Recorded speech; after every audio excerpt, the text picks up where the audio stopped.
Merci, Monsieur le ministre, pour la question.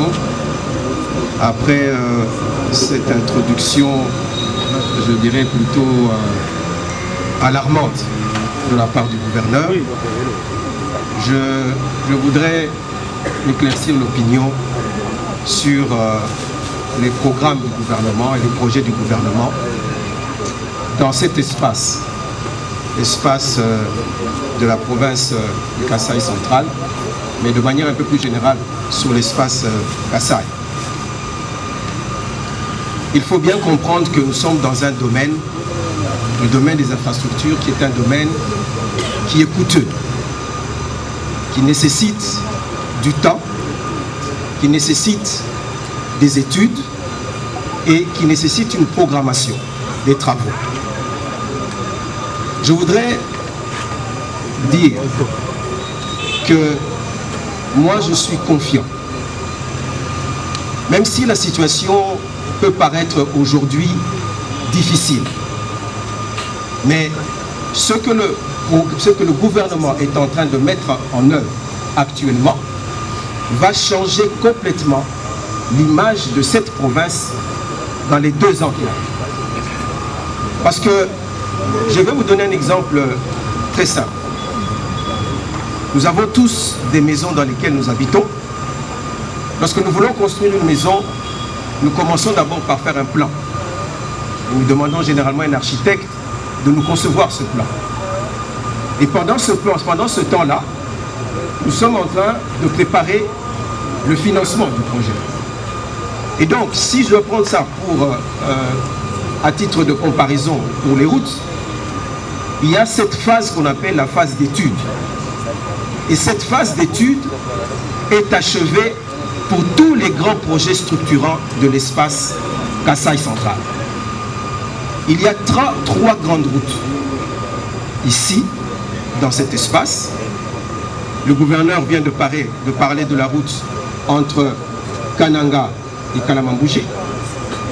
Il y a la route nationale numéro 1 qui va, dans un certain sens, va vers Chikapa et dans l'autre sens qui va vers Mbujimayi. Sur ces 3 axes dont je viens de parler, les études sont achevées. Les évaluations de coûts ont été faites. Les entreprises ont été recrutées. Les contrats sont signés. Les entreprises sont, pour certains, et je vais aller par projet. Pour le projet Kalamambouji Kananga, ou Kananga Kalamambouji, ça dépend par où on le prend. Le gouvernement de la République, et je suis venu ici en juillet de cette année, juillet 2024. Monsieur le gouverneur était avec moi lors du lancement des travaux. C'est pratiquement la 2e destination que j'ai faite après qu'on ait signé la renégociation du contrat sino-congolais. La 2e visite, sur instruction du président de la République, était de venir pour lancer les travaux de Kalamambouji Kananga. J'étais ici en juillet 2024. Lorsque nous avons lancé les travaux, nous devions laisser à l'entreprise le temps de se mobiliser, c'est-à-dire de construire ce qu'on appelle la base vie, donc installer son chantier, et ensuite, après avoir installé son chantier, de lancer les travaux, qui sont d'abord des travaux préparatoires, et ensuite on va commencer dans les travaux à proprement parler. Parce que pour faire une route, il y a deux chantiers principaux et 2 constructions. Il faut que vous ayez d'abord les concassés et puis que vous ayez aussi l'usine d'enrobé. On est en train de les monter maintenant. Je vous affirme ici devant la population qui nous suit que les discussions que nous avons eues avec les entreprises, maintenant qu'ils ont fini la base vie, maintenant qu'ils sont en train de monter leur usine pour les concassés, dans les 6 mois qui viennent, toute la route entre Matamba et Kalamambouji sera ouverte à la circulation. C'est-à-dire qu'on pourra la pratiquer de Matamba jusqu'à Kalamambouji. Parce que nous avons dit à l'entreprise, notre population, c'est vrai que nous voulons la modernisation de la route, mais nous voulons d'abord que la route soit praticable pour que, effectivement, l'on puisse exercer les activités, que ce soit le commerce, que ce soit le déplacement des populations. Nous leur avons dit, commencez d'abord par ouvrir la route. Ils nous ont dit, c'est 250 km. Vous ne le faites pas en 2 jours. Vous ne le faites pas en 2 mois. Vous devez, ils nous ont demandé, et nous avons compris, après les explications qu'ils nous ont données avec toutes les structures techniques, l'Agence congolaise de grands travaux, les missions de contrôle, les bureaux d'études, ils nous ont dit, dans 5 à 6 mois, la route sera ouverte. Donc, on ne peut pas dire qu'il n'y a rien qui soit fait. Je m'oppose à cette façon de voir les choses, c'est qu'il y a des choses qui se font, mais il faut aussi donner le temps.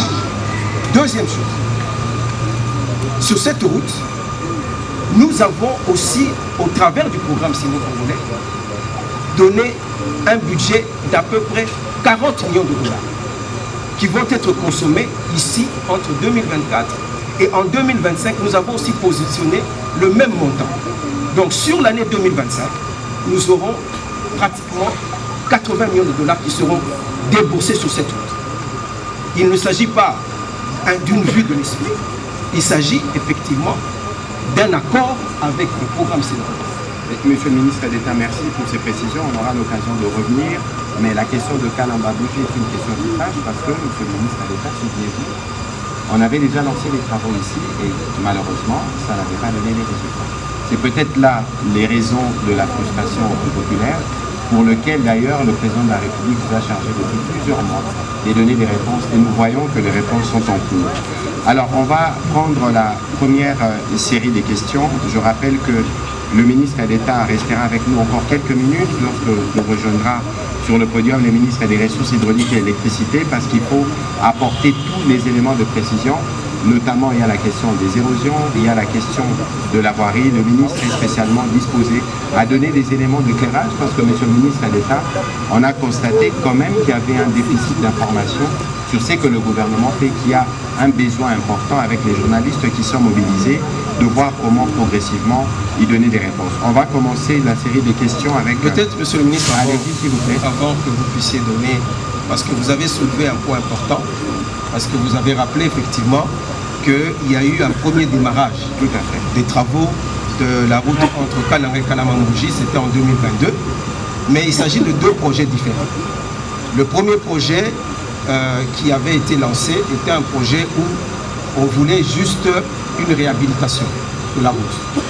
Mais justement, à cause des défaillances que l'on a pu constater de la part de l'entrepreneur, nous avons résilié ce contrat et nous avons signé un nouveau contrat avec l'assurance d'un financement. Parce que l'un des problèmes qui s'était posé la première fois, donc lors de du premier lancement, c'était le problème de financement. Et ce problème a été réglé justement au travers du programme sino-congolais, qui est une source sûre de financement. Et donc, je peux comprendre l'impatience de la population, je peux comprendre la frustration de la population telle que l'exprime monsieur le gouverneur, mais je voudrais vraiment qu'on fasse la différence claire entre le premier projet qui n'a pas marché, et je suis tout à fait d'accord de le reconnaître, mais nous parlons maintenant d'un deuxième projet qui est un projet dont le financement est sûr, un projet dont les études ont été menées, un projet dont l'entreprise est déjà mobilisée sur le chantier. Merci. Voilà, merci beaucoup, monsieur le ministre d'État, pour ces précisions. C'était crucial pour que toutes les populations du Kasaï qui nous suivent puissent comprendre ce que fait le gouvernement spécifiquement sur cette route qui est centrale pour la vie économique de cette province. On va ouvrir la série des questions avec madame Pascaline Milema. Sur l'échelle de combien évaluez-vous ces travaux? Parce que vous avez lancé ça récemment, la dernière fois que vous étiez ici. Monsieur le ministre, quelques questions que je vais vous adresser vous personnellement. Aujourd'hui, en suivant les discours du président de la République, le mot confiance est revenu à plusieurs fois. Et il a débuté par présenter ses regrets à la population du Kasaï central qui, selon ses termes, lui exige trop alors qu'il est à la tête du pays il y a quelques mois. Mais on peut rappeler qu'il y a 5 ans qu'il est à la tête de la RDC. Est-ce que ces excuses publiques, monsieur le ministre, envers les centres kassaïens qui n'ont pas un seul projet aujourd'hui fini et inauguré depuis 2019. Monsieur le ministre, qu'en est-il de Katende? Vous en parlez. Ce projet qui est attendu par toute la population centre-kassaïenne va débuter quand? Et quand est-ce qu'il finira? Est-ce que ça sera encore les discours qu'on a vécu dans le passé, ou soit on aura les travaux effectifs de Katende? Monsieur le ministre, la question de l'emploi des jeunes au Kasaï central, parce qu'on doit en parler, même si le président de la République... la dernière, parce qu'il faut permettre aux autres journalistes de poser des questions, s'il vous plaît. Allez-y, madame. Je vais poser 2 dernières questions, monsieur le ministre, excusez-moi. La question de l'emploi des jeunes au Kasaï central, monsieur le ministre, quelle est la politique exacte du gouvernement congolais pour donner l'emploi des jeunes, pour donner l'emploi aux jeunes, je voulais dire? Parce qu'on a fait comme constat que le président essaye un peu de tituber là-bas, permettez-moi de dire. Il y a beaucoup de choses qui ont été faites, mais nous avons constaté fort malheureusement que les informations n'ont pas toujours été données à temps et que certains détails méritaient un suivi plus de droit. Mais il faut considérer que le président de la République s'est engagé, le gouvernement, il y a 13 membres du gouvernement dans la suite du président de la République, c'est pour s'assurer du suivi, évidemment, d'un certain nombre de choses. Je reviendrai sur les questions de l'emploi. Je sais que le président de la République a dit tout à l'heure, le temps de permettre au ministre d'État de vous éclairer davantage sur cette question de Kalambambouji, et puis on pourra peut-être prendre une question pour le gouverneur et les libérer, et recevoir le ministre des Ressources hydrauliques qui va répondre à la question du barrage de Katende, parce que nous en avons parlé au Conseil des ministres le vendredi dernier. Monsieur le ministre d'État, vous avez la parole. Encore la même question. Bien, je sais combien cette route revêt une importance capitale pour les ressortissants de la province du Kasaï central. Mais il faut commencer par préciser que l'intérêt de cette route n'est pas que pour le Kasaï central. C'est une véritable route structurante parce qu'elle permet de nous connecter à l'Angola, donc le port de Lobito, le port de Luanda. Et donc ça va nécessairement avoir un impact clair sur le coût des différents produits. Donc c'est vraiment une route d'intérêt national. C'est pour dire toute l'importance que le gouvernement y accorde.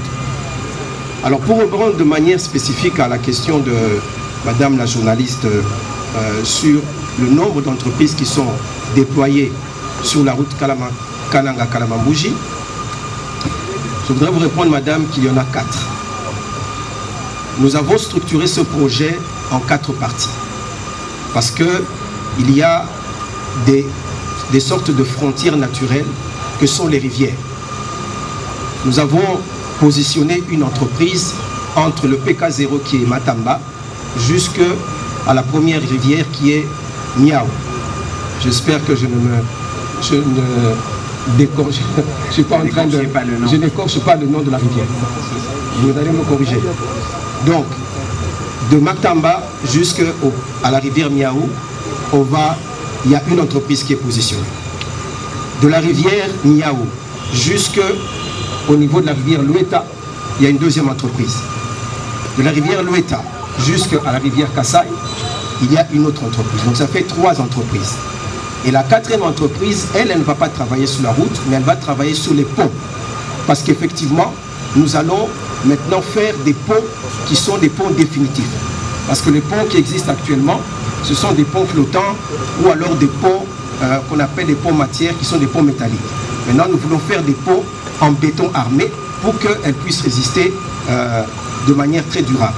Donc, il y a 4 entreprises, 3 qui sont sur la partie ou la composante route et une qui est sous la composante pont. Et donc, voilà comment nous avons réparti ce projet. Pour quelle raison? C'est simplement pour accélérer le rythme des travaux. Au lieu de prendre 250 km que vous donnez à une seule entreprise, nous avons saucissonné en 3 90 km, 78 km pour l'autre, et enfin à peu près 70 km aussi pour le dernier. Et tout cela dans le seul but d'accélérer les travaux. Je vous remercie. Monsieur le ministre, peut-être un petit éclairage sur la question de madame. Les gouverneurs, en tout cas d'après sa question, se plaignent du fait qu'ils ne sont pas associés à la négociation de certains contrats par rapport aux travaux d'infrastructure. Peut-on juste savoir comment vous les intégrez dans la dynamique générale lorsque vous comptez des contrats pour des projets qui doivent être faits en province et que eux sont censés suivre? Bien. Il y a une répartition des compétences qui est très claire entre le niveau national et le niveau provincial. Les routes nationales et les routes d'intérêt provincial sont de la compétence du gouvernement central. C'est ainsi qu'une route telle que la route Kananga-Kalamambouji est de la compétence du gouvernement central. La route nationale numéro 1, pour donner un deuxième exemple, qui traverse la province en partant, comme j'ai dit de Chikapa tout à l'heure, qui passe par Kananga et qui continue sur Mbujimai jusque dans le Grand Katanga. Ça aussi, ce sont des routes nationales, donc sont de la compétence nationale, du gouvernement central. Maintenant, pour ce qui concerne les voiries urbaines sont de manière constitutionnelle de la compétence des provinces. Et donc, ce sont les provinces qui définissent les voiries à construire. Le problème que nous rencontrons aujourd'hui, c'est le problème de financement des provinces. Parce que nous savons que beaucoup de provinces ont du mal aujourd'hui à pouvoir avoir un budget qui leur permette de construire ces voiries urbaines. Voilà pourquoi les provinces recourent souvent au niveau national au trésor public pour que nous puissions les accompagner. Mais dans la définition des voiries qui vont être prises en charge, même avec le financement au niveau central, les gouverneurs doivent être absolument associés. Et c'est le travail que fait actuellement le BCECO. Je pense que j'ai pu voir l'arrivée du coordonnateur du BCECO qui pourra bien exprimer comment est-ce qu'ils ont structuré par exemple le projet que nous sommes en train de faire ici de 84 km à peu près, 84 km qui vont être faits ici avec le BCECO. Les provinces doivent avoir été associées pour la définition. Des projets tels que Tchilé-Gelou, que tout le monde connaît ici, et qui a fait l'objet de beaucoup de débats dans la société, nous avions également associé les gouverneurs pour la définition. Bien que c'est un projet, peut-être ce sera aussi l'occasion, si la question m'est posée, d'en dire en davantage sur ce projet-là. Mais je réponds d'abord à la question. Et donc il y a une vraie collaboration entre le gouvernement central. Mais absolument, parce que vous savez que les gouverneurs sont les représentants du chef de l'État en province, et donc ils doivent et ils sont associés dans la définition des projets. Voilà, merci beaucoup Monsieur le ministre d'État. Un petit rappel que le gouvernement central, dans le cadre du budget 2025, il y a une grosse enveloppe destinée aux investissements, et ces investissements pour la plupart seront orientés vers les provinces. Mais nous sommes en face de vous, vous nous posez chacun des questions. Et j'ai la latitude de répondre et de donner des éléments de réponse aux questions qui nous sont posées. Je ne peux pas répondre aux questions sur le ministre d'État. C'est à moi de vous la poser la question. Et moi j'ai dit, ici tout est priorité. Donc je ne sais même pas faire des priorités.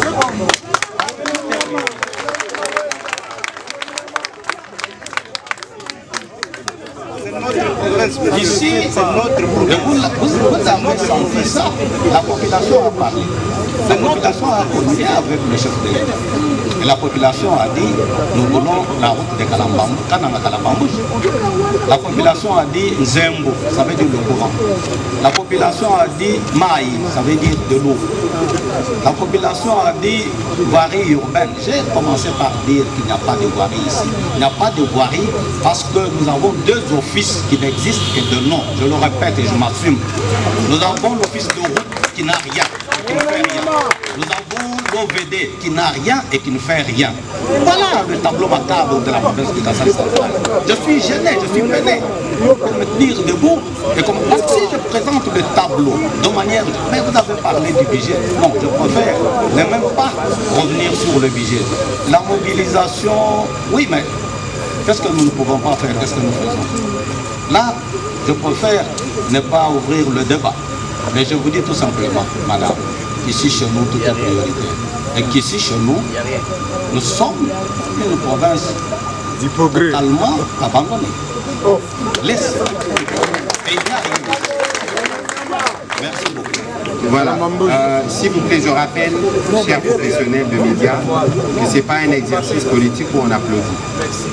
S'il vous plaît, tenons-nous à ça. Monsieur le gouverneur, il y avait quand même un aspect de la question de madame à laquelle vous n'avez pas donné de réponse claire, c'est sur le budget, ce que vous arrivez à mobiliser au-delà justement de défis qui sont les autres, parce que nous on préfère parler des défis plutôt que des problèmes qui sont d'abord connus de vous et connus des autorités.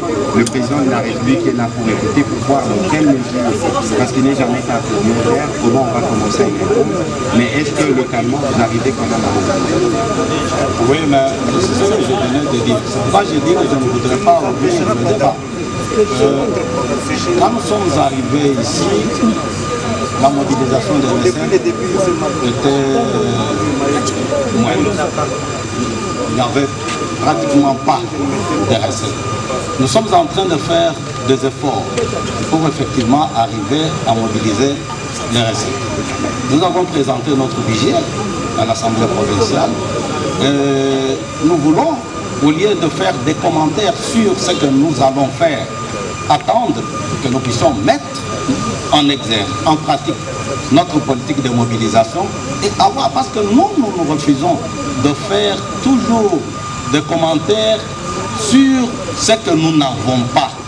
Les projections, c'est une bonne chose, mais nous voulons avoir du concret, être devant des évidences. Vous savez que le budget, même si on parle de lui, mais le budget lui-même c'est quoi? C'est un facteur prévisionnel. Le budget, c'est ce qu'on veut avoir, mais la réalité peut être autrement, peut ne pas être ce qu'on veut qu'on réalise. Et donc pour nous, nous nous réservons de toujours faire des commentaires sur des montants fabuleux. Nous avons un budget de 300 milliards, nous avons un budget de ceci. Lorsque nous n'avons pas la certitude, à la fin, nous aurons ça. Monsieur le ministre, Voilà. s'il vous plaît, madame. Excusez-moi, parce que ça, c'est vraiment pas une réponse à laquelle je m'attendais, puisque la province dispose d'un budget. J'aurais bien voulu que le gouverneur nous dise ce budget est chiffré à combien et comment est-ce que vous comptez mobiliser ces ressources.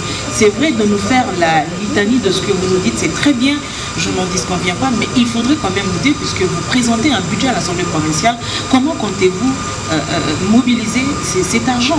Vous avez au moins des chiffres sur le budget, il faudrait quand même qu'on soit précisé.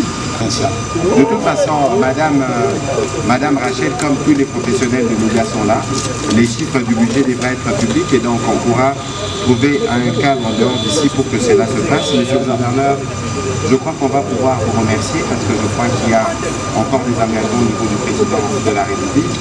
Mais je dois rappeler ici, et c'est pourquoi d'ailleurs que le président de la République est venu, parce que dans tous les Congos, dans toutes les provinces de la RDC, il y a des frustrations, il y a des solutions qu'il faut trouver, parce que pendant très longtemps, il y a des solutions qui n'ont pas été trouvées. Et aujourd'hui, tout à l'heure, nous aurons le ministre des Ressources hydrauliques et électricité, plus tard, les directeurs généraux de la Régie des eaux, qui vont aller pour répondre aux préoccupations des populations du Kasaï qui se sont exprimées aujourd'hui, pour donner une indication sur ce que le gouvernement central fait et sur la nécessité pour tout le monde de suivre les différents projets et d'être justement vigilant et chaque fois alerter les présidents de la République lorsqu'il faut pour un meilleur suivi. Monsieur le gouverneur, merci beaucoup. Peut-être que vous avez un tout dernier mot avant que vous puissiez quitter cette estrade. Oui, un tout dernier mot, c'est profiter de cette occasion pour rassurer la population du Kasaï central qui a accueilli chaleureusement le chef de l'État pour que le message que le chef de l'État a donné à la population de la province du Kasaï central soit intériorisé par tous, soit accepté par tous et que la population du Kasaï central fasse une fois de plus confiance au chef de l'État. J'ai vu la dame qui a dit confiance, c'est revenu plus de 3 fois, mais c'est la confiance qui est un facteur déterminant dans le reste de tout ce qu'on peut faire. Lorsqu'il y a déficit de confiance, on ne peut pas s'attendre à quelque chose. Et donc, nous devons tous, et je crois que c'est cela la position de la population du Kasaï central que je représente ici, c'est de faire confiance au chef de l'État et de croire en ce qu'il a. Voici le mot de la fin. Voilà, merci beaucoup Monsieur le Gouverneur pour votre participation à cet exercice de redevabilité. Évidemment, nous allons continuer à suivre de près ce qui se fera ici et le moment venu, on pourra toujours nous référer à votre autorité pour des éléments d'éclairage. Merci, on va demander au ministre des Ressources hydrauliques et électricité de s'avancer. Entre-temps, Monsieur le ministre d'État, il y a une problématique dont on parle beaucoup dans la vie, c'est des érosions. Est-ce que vous avez des réponses que vous pouvez partager avec les populations de Kalamba ce soir? Merci encore pour la question. Effectivement, parmi les problèmes d'infrastructure qu'on rencontre dans la province du Kasaï central, il y a la problématique des érosions. Il faut savoir que la problématique des érosions est une problématique qui est à 80% souvent le résultat du comportement de l'homme. Ça veut dire que lorsque l'on construit et qu'on ne prévoit pas comment est-ce que les eaux de pluie vont être drainées, vont être acheminées vers des exutoires, c'est voilà ce qui souvent est à la base des érosions. Et la province du Kasaï central est une province qui a une texture en termes de terre, qui est une texture argileuse et qui est donc propice à la survenue des érosions. Donc c'est un problème qui est véritablement central ici. Et si je vous dis, d'après les statistiques que je reçois de l'Office de voirie et de drainage, c'est que si on doit dénombrer le nombre des érosions ici, on peut atteindre presque 400. Or, tout cela nécessite des budgets importants. Mais qu'à cela ne tienne, dans le cadre des travaux que nous réalisons, on travaille avec l'Office de voirie et de drainage, même si à entendre parler le gouverneur, l'OVD n'existe pas, c'est quand même l'OVD qui est en train d'exécuter les travaux d'érosion ici. Ok? Ils ont exécuté avec l'entreprise Safimex au moins 10 érosions. L'OVD a exécuté aussi d'autres, je peux vous donner les chiffres qui sont repris ici. Alors, je peux vous donner l'érosion, par exemple, Mamoua-Carmel, c'est ici. Est-ce que ça a été fait ou non? Voilà. Là, ça a été fait. Ça a été fait. Je peux donner d'autres érosions qui sont reprises. Je ne connais pas tous les noms, mais il y a des érosions telles que l'érosion UCA, qui a été travaillée, l'érosion MONUSCO, SNCC, l'érosion abattoir. Alors, s'il vous plaît, l'érosion abattoir, toutes ces érosions ont été travaillées par l'Office de voirie et drainage. Et donc, c'est une problématique qui est récurrente. Ça voudrait dire quoi? Ça veut dire que vous pouvez arranger une érosion aujourd'hui, mais vous devez savoir que les pluies ne s'arrêtent pas. Quand les pluies viennent, il y a une vigilance. Absolument. Et il y a des nouvelles érosions qui s'annoncent. Même lorsque vous avez travaillé sur une érosion, elle peut de nouveau se réouvrir. Ou même à quelques mètres de là, vous en avez de nouvelles qui se créent. Et donc c'est une problématique qui est réelle ici et pour laquelle il faut vraiment une surveillance accrue. Le déficit d'équipement dont malheureusement nos offices sont aujourd'hui sujets fait qu'effectivement nous avons toujours cette difficulté d'intervenir partout où il y a des érosions. Mais ça c'est une problématique puisque nous sommes des gouvernants. Nous ne sommes pas ici pour nous plaindre, nous ne sommes pas ici pour pleurer, nous sommes ici pour chercher des solutions. Et donc, quand on cherche des solutions, eh ben, je peux vous annoncer, et je l'ai défendu au niveau du Parlement, que nous avons commandé, en termes d'équipement, pour l'Office de route et pour l'OVD, à peu près 5000 engins, qui sont aujourd'hui, pour lesquels le ministère des Finances va bientôt libérer la contrepartie du gouvernement. Et au cours de l'année 2025 qui commence, nous allons voir ces équipements arriver. Et d'ailleurs, ceux qui au fond souvent la province voisine ici de Chikapa ont pu voir que nous avons doté la province, je voulais dire la province du Kasaï, dans la ville de Chikapa, ont pu voir effectivement un lot d'engins qui est arrivé au niveau de Chikapa au courant de l'année qui vient de s'écouler. Ce petit lot, c'était juste un échantillon que nous avons envoyé, fait partie de ce grand lot d'équipements qui va arriver et pour lequel le gouvernement va mettre les moyens pour doter les structures, office de route, OVD, afin qu'ils puissent être beaucoup plus réactifs dans les travaux. Donc, voilà ce que je peux dire, Monsieur le ministre. Alors, Monsieur le ministre, parce qu'il y a quand même nous avons constaté ici quand même qu'il y a un gros déficit d'information sur ce qui s'est fait de manière régulière. Oui. On va s'assurer, en accord avec vos services et les différents offices sous votre direction, on va travailler avec les professionnels des médias d'ici pour être sûr que nous faisons le suivi et que nous montrons tout ce que le gouvernement central arrive à faire avec le gouvernement provincial pour apporter des solutions. Je suis parfaitement d'accord et je lance une invitation aux journalistes qui sont ici parce que demain matin, je vais faire la route pour aller jusqu'à Kalamambouji, au niveau de là où on est en train de faire la base vie. Je vous invite à venir avec moi pour voir ce qui est déjà réalisé. J'ai vu tout à l'heure des images en train de passer à la télévision. Oui, c'est des images justement qui montraient justement la base vie, le nombre d'engins et d'équipements qui sont déjà là-bas. Et je vous invite, messieurs les journalistes, à venir avec moi demain matin pour que vous puissiez constater avec moi ce que le gouvernement a commencé à faire sur cette route. Voilà. De la même manière, je vais les inviter aussi, malheureusement le DG de l'OVD n'est pas ici avec nous, pour que dans une séance de travail, que nous puissions discuter sur les érosions. Ah, il est là, le DG de l'OVD. Le DG de l'OVD, merci. Peut-être que spécialement, si vous le souhaitez, on pourra lui donner sur les questions des érosions. Parce que aux professionnels de médias de Kananga spécifiquement, le président de la République est venu pour écouter, non pas seulement pour écouter, mais pour apporter des solutions. Nous avons constaté, nous constatons ensemble avec vous qu'il y a évidemment des choses qui se font pour lesquelles nous n'avons pas le même niveau d'information.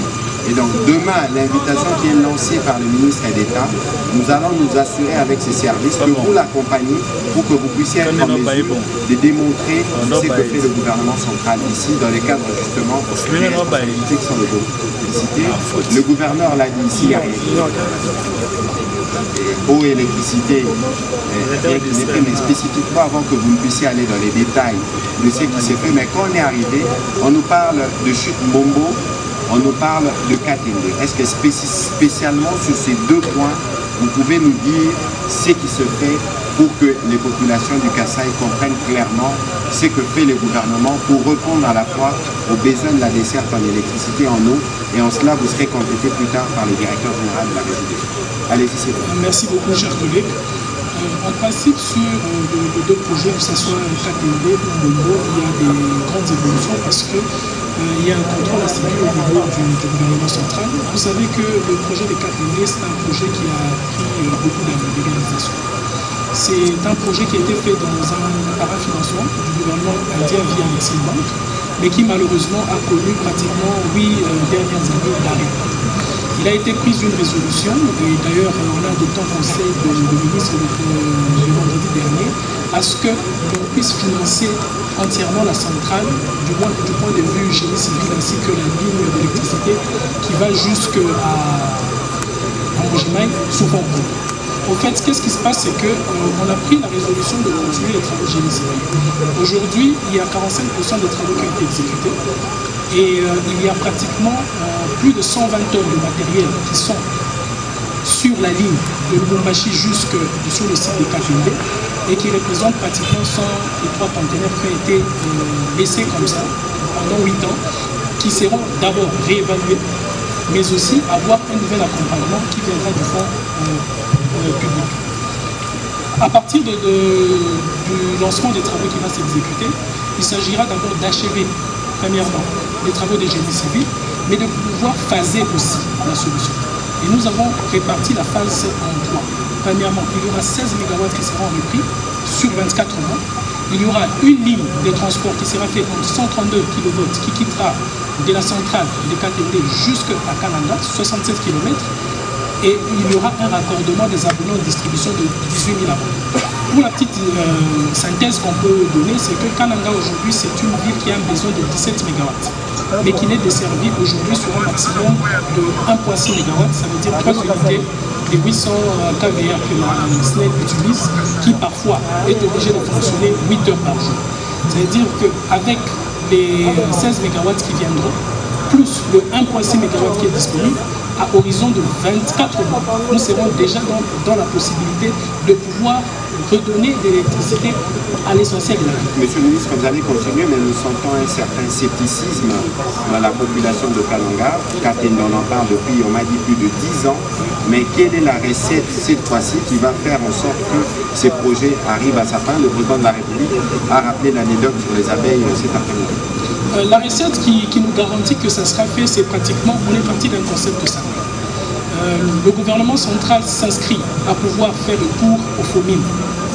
Le FOMIN, c'est un fonds qui vient de tout ce que nous avons compris. Fonds minier pour les générations futures. Le concept, c'est de se dire quel est le futur de la population. Le futur se bâtit maintenant. On ne peut pas avoir de fonds en réserve et avoir une centrale qui ne sait pas se développer et qui peut compromettre l'avenir d'une partie de la population. On est parti de cette hypothèse pour convaincre qu'il faudra que l'on recourt à ces fonds-là pour garantir le futur de la population du Kasaï central. Et cette façon de voir a été acceptée. Et ce qui prouve que le gouvernement a un œil regardant et a voulu donner une solution. Et je pense que c'est une des procédures qui est la meilleure à faire. Et nous avons réuni toutes les parties prenantes bien avant que nous puissions nous rendre ici à Kananga. Et je pense que dès l'entame du mois de janvier, je reviendrai encore personnellement ici pour le lancement des travaux effectifs parce que toutes les parties sont activées pour le faire. Donc, on peut considérer que les villes de Kananga et Mbuji-Mayi pourront être couvertes par l'électricité hydraulique. Je n'avais pas fini l'explication. Allez-y. C'est-à-dire qu'en 24 mois, nous aurons la couverture de la ville de Kananga par 16 MW. Oui, par 16 MW. Après les 24 mois, il y aura la continuité de la ligne. La ligne partira, une autre ligne partira de KTD, Bukonde, de 33 km, qui va desservir la zone de 2 MW. Il y aura aussi la ligne qui partira de KTD vers Chimbulu vers Mbuji-Mayi, qui fera aussi 150 km. Et sur base de cette nouvelle ligne, il y aura maintenant 32 MW supplémentaires qui seront injectés. Et ces 32 MW, ça va couvrir pratiquement 24 000 ménages raccordés à Mbuji-Mayi. L'avantage, c'est que les équipements électromécaniques sont sur place. C'est-à-dire que nous n'allons pas chercher les machines ailleurs, les machines sont sur place. C'est finir les travaux des génies civils et commencer à aménager les caveaux et commencer à travailler plus sur la ligne. Parce qu'il s'agit des 170 km, plus 70 km, donc plus de 200 km de lignes qui seront exécutées. Voilà, alors Chute Bombo, on en parle? Oui, par rapport à Chute Bombo, je pense que nous devons dire qu'il y a des efforts considérables qui sont faits au niveau du gouvernement et l'Agence nationale de l'éducation rurale joue un rôle très important. Vous avez parlé de beaucoup de choses qui n'ont pas été faites, mais il y a beaucoup de choses qui seront faites. Et par exemple, le cas de Chute Bombo qui sera accompagné par ANSER. Expliquez-nous d'abord, parce que nous parlons aux Congolais de toute la RDC, même si nous parlons spécifiquement du problème du Kasaï. Chute Bombo, c'est quel projet qui a quel objectif? Alors, Chute Bombo, c'est une chute qui se trouve à 12 km de la ville de Kananga, sous la rivière Mogoua, et qui a une potentialité de pouvoir dégager 20 MW d'électricité. Alors, nous avons phasé ça pour une construction et démarré avec 10 MW pour pouvoir alimenter la ville. L'avantage, c'est que les études ont été achevées et je pense qu'en janvier, on va procéder à la validation et à la remise des études à ANSER pour continuer. Les financements avec un groupe Arc-en-Ciel et ANSER ont été conclus. Je pense que nous sommes dans des procédures transactionnelles et qui prouvent que les travaux vont s'exécuter très rapidement. L'avantage, c'est que ça peut se faire aussi dans un délai de 24 à 36 mois pour achever le projet complet. Vu que la distance de la chute à la ville est courte, le réseau de transmission et d'évacuation ne posera pas de problème. 2 postes sont prévus, notamment au départ, pour l'évacuation principale. Voilà, et donc ça c'était les 2 préoccupations principales. Est-ce qu'il y a quelque chose que vous pouvez dire rapidement sur la problématique générale? On sait que le budget de la région sera un peu plus pointu sur les questions de la desserte en électricité, mais de manière générale, comment le secteur opère dans cette partie? Par rapport au secteur de l'eau, je pense que vous avez dit de nous sommes dans une région connectée par une infrastructure qui est en plein à des érosions. Et ce qui fait que le réseau de distribution du circuit hydraulique est vraiment entaché par les érosions. Mais nous sommes en train de déployer des efforts considérables pour protéger les eaux. Le plus grand problème reste le problème de captage. Nous avons un point de captage qui se retrouve inondé à chaque fois que nous sommes dans la saison de pluie, qui pose encore plus de problèmes parce qu'il faut trouver des mesures palliatives. Mais aussi, le réseau même de qui n'est pas très développé pose problème. Mais l'avantage qui est ici, c'est qu'avec le partenaire technique et financier, nous avons pu avoir un accompagnement de l'ordre de 100 millions de dollars un peu plus pour la construction d'une usine de traitement d'eau qui va fournir près de 100 000 mètres cubes d'eau jour. L'avantage sera que la population aura la possibilité d'avoir une desserte en état, mais aussi en addition, il y aura un réseau de 250 km qui sera en addition à la route. Ce qui prouve que dans l'entame de l'année 2025, il y a des solutions concrètes et structurantes qui vont se poser dans ce secteur. Je pense que le directeur général de l'énergie des eaux qui est avec nous ici aura le temps de s'apaisantir au cas par cas sur les différentes phases de ce projet. Mais pour entrer sur le secteur de l'électricité, ici, d'insister sur le fait qu'il y a des efforts considérables qui sont faits parce que nous sommes dans une zone où aujourd'hui on n'a pas une couverture d'électricité sur base de sources hydrauliques et que nous nous battons sur le diesel. Il faut savoir que le diesel ici, il a un coût très élevé, pratiquement 70 par kilowattheure, alors que le coût opérationnel est autour de 10 cents. C'est-à-dire que la subvention des opérations et des activités de production d'électricité se font par l'opérateur qui subventionne pratiquement l'activité et qui est une activité commerciale. Ce qui prouve que par déficit de production de produits pétroliers, il y a des réductions d'heures en termes de desserte d'électricité. Mais nous avons pris une politique d'appui aux structures qui sont stratégiques, notamment l'aéroport. Avec ANSER, on a fait un accompagnement de pratiquement 200 KVA à l'aéroport de Canada, qui est totalement prise en charge et sécurisée parce que ce sont des sites sensibles. La régie des eaux est en train de faire des travaux considérables avec un projet sur la rivière Miami, où il y aura une centrale qui sera construite pour desservir les unités de traitement des eaux et garantir la fourniture continue en eau. Donc voilà un peu les efforts considérables qui sont en train d'être exécutés dans les 2 secteurs. Voilà, merci beaucoup. La question s'adresse au ministre des Ressources hydrauliques. Qu'est-ce qui reste aujourd'hui sur les sites de Chit Mbombo? Parce que avant les événements de Kamouinan Safon, on nous parlait des travaux qui étaient déjà évalués à plus de 60%. Chit Katel, pardon. On parlait des travaux qui étaient déjà évalués à plus de 60%.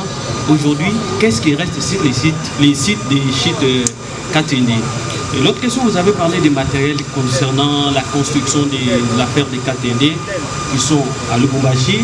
Mais il n'y a pas à peu près une année ou des années, on a parlé de l'incendie qui s'était déclaré dans les entrepôts de la SNCC, là où s'est trouvé les matériels. Aujourd'hui, qu'est-ce qui reste encore à Lubumbashi pour Katende? Est-ce que même si ça reste, les années que ça a pris, est-ce que ça peut encore servir pour la construction? Et la dernière question, c'est au ministre des ITPR. Concrètement, qu'est-ce que nous pouvons retenir de la route Kalamabouche? Parce que lors du lancement, les explications qui ont été données, les travaux devraient durer 3 mois, mais l'entreprise avait 3 ans, pardon. Et la société avait montré sa volonté de travailler en multipliant d'efforts pour que cela se fasse dans 2 ans. Aujourd'hui, qu'est-ce que les travaux vont se terminer quand concrètement? Merci beaucoup. Alors, comme je l'avais évoqué, c'est que nous sommes à 45% termes de travaux qui ont été exécutés sur le site de Kalamba, en termes de génie civil. C'est-à-dire que la continuité des travaux partira de cela. Le matériel qui a été entreposé aujourd'hui, nous avons du matériel qui sont entreposés à la gare de Lubumbashi, et nous avons aussi quelques équipements qui ont été amenés dans le site de Kaken. Ce qui doit être fait, c'est que c'est une procédure, c'est que nous avons entamé l'inventaire des équipements, parce que ce sont des équipements électromécaniques qui doivent répondre à certaines conditions climatiques qui peuvent entamer l'état de ces équipements.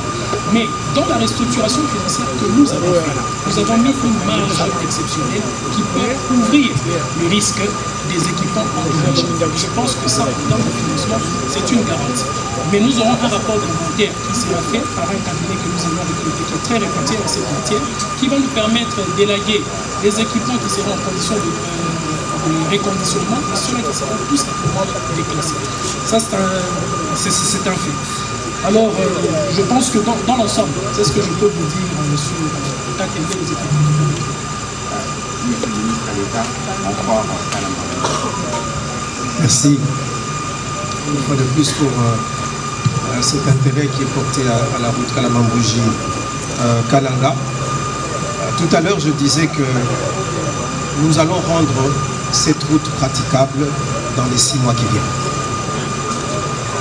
Praticable, ça veut dire que nous allons l'ouvrir d'un bout à l'autre, même si elle sera encore en terre battue.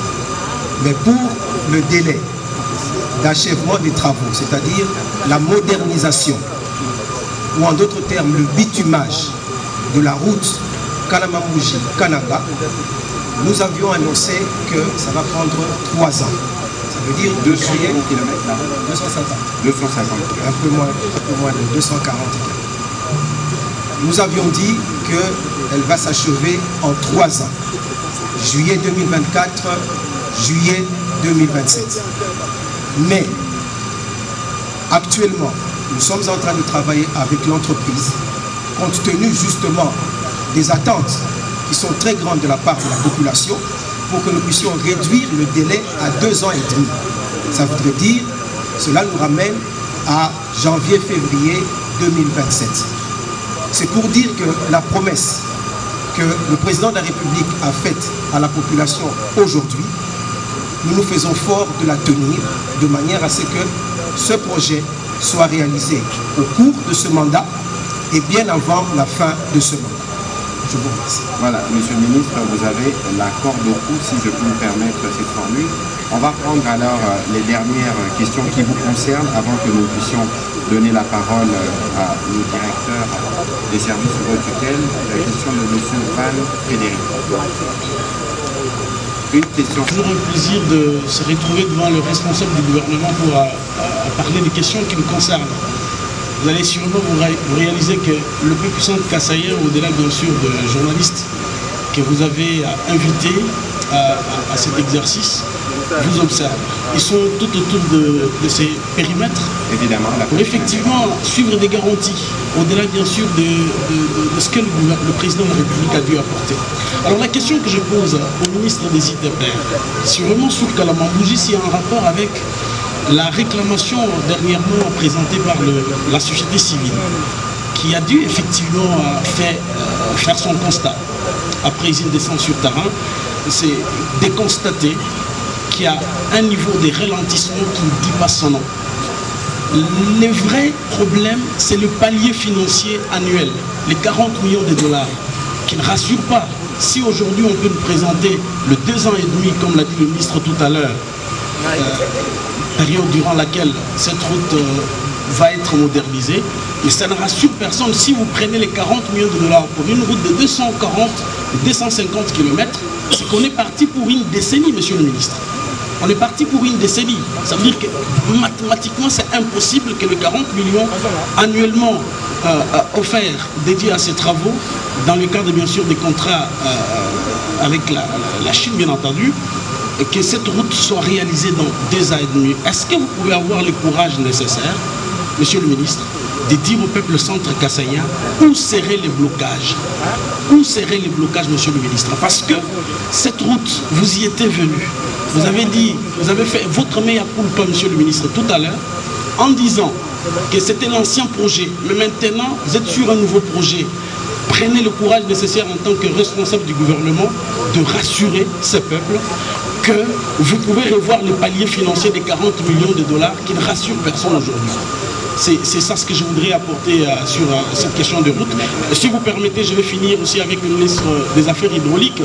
Sur Katende, nous avons tous suivi, voilà, des ressources hydrauliques. Nous avons suivi le président de la République vouloir lier cette question de Katende au chef coutumier. Est-ce un mea culpa pour ne pas vraiment tenir les promesses pour ces grands barrages qui est attendu? Ne sortez pas les propos du président. Mais aussi, parce que de toutes les façons, vous vous adressez à une crème intellectuelle. Nous savons de toutes les façons analyser les propos de notre président. Il était ici en 2023, en juin 2023 pour être précis. Je faisais partie de la délégation qui l'accompagnait sur Katende. Effectivement, il y a eu des abeilles qui sont sorties. Est-ce un phénomène naturel? Mais le président nous a dit urbi et orbi aujourd'hui que ce sont les chefs coutumiers qui ne seraient pas à même d'alléger la tâche. Mais moi j'ai une solution. Monsieur le ministre, nous avons Inga Chaba qui nous traverse. Est-ce que vous ne pensez pas que monsieur le ministre des Affaires hydrauliques, des ressources hydrauliques, peut prendre aussi le courage nécessaire de nous garantir ne serait-ce qu'une solution d'extraction de ces courants qui alimentent d'autres pays, soutirer ces courants, que de vouloir nous lier à une promesse qui ne peut pas être tenue vers la fin de ce mandat.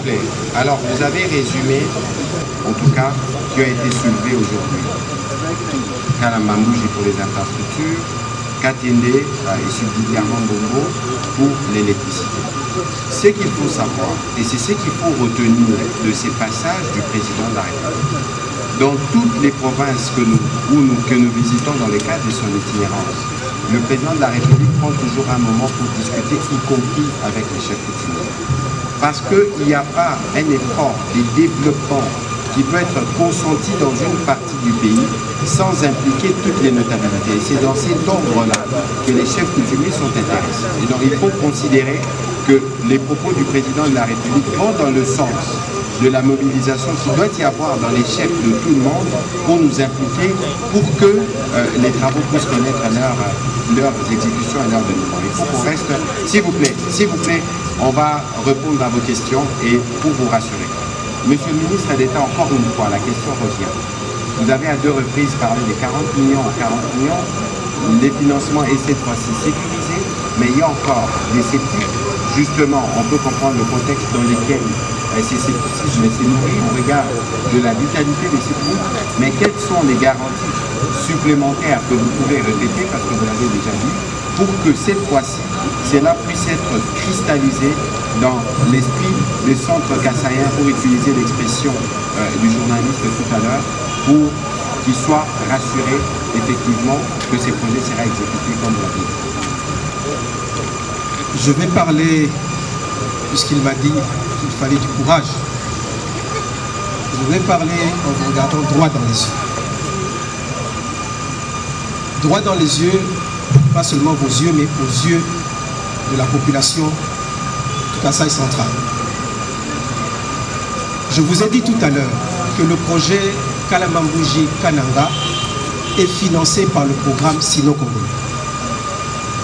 Puisque vous m'avez l'air d'être un journaliste bien informé, vous savez que nous avons négocié ou renégocié sous l'impulsion du président de la République ce programme Sino-Congolais et nous avons porté la hauteur des infrastructures ou disons du budget infrastructure à 7 milliards de dollars. Je pense que vous êtes au courant. Cette négociation a été faite au courant du mois d'avril, mai de l'année dernière. Disons de cette année, puisque nous n'avons pas encore quitté 2024. Et donc, ça veut dire que lorsque nous donnons 40 millions de dollars, ces 40 millions de dollars, c'est pour le début et le commencement des travaux. Ce sont ce qu'on appelle des fonds de démarrage des travaux. Nous n'avons pas besoin de prendre 300 millions de dollars que nous allons disponibiliser auprès d'entreprises qui ne vont rien faire parce qu'ils sont encore loin d'avoir achevé. Donc, dans la structuration des projets, il y a une phase de démarrage, il y a une vitesse de croisière et donc nous allons financer toutes ces étapes. Mais nous les finançons en fonction, bien sûr, du niveau des travaux. Donc, rassurez-vous, les moyens existent, les moyens, nous les avons négociés. Le programme sino-congolais, c'est une garantie de financement et ce n'est pas simplement 40 millions que vous voyez sur 2024, mais nous avons encore suffisamment de moyens pour que ce projet ne puisse pas être bloqué à cause du financement. Il ne sera jamais bloqué à cause du financement. Ça, je peux vous rassurer et rassurer la population qui m'écoute à ce moment. Voilà, nous avons d'ailleurs, monsieur le ministre d'État, parce que vous avez la parole, le ministre des Finances qui nous suit des Mbuji-Mayi, qui me fait quelques rappels en disant par exemple qu'il y a des routes, la route de l'aéroport qui a été confiée à la société Saint-Pénex, il y a des travaux qui se font au niveau de l'aérogare, en tout cas qui sera livré en juin 2024. Est-ce que vous pouvez nous dire rapidement, et ça sera peut-être pour donner des conclusions, quels sont les projets, des routes de tout au moins qui se fait dans la ville qui sont portés à votre connaissance? Bien, je pense que puisque le BSECO et l'OVD sont ici sur place et qu'ils sont les responsables de ces projets, je pense que lorsqu'ils viendront, ils pourront mieux que moi répondre à cette question puisque nous sommes au niveau de la politique générale du ministère des Infrastructures.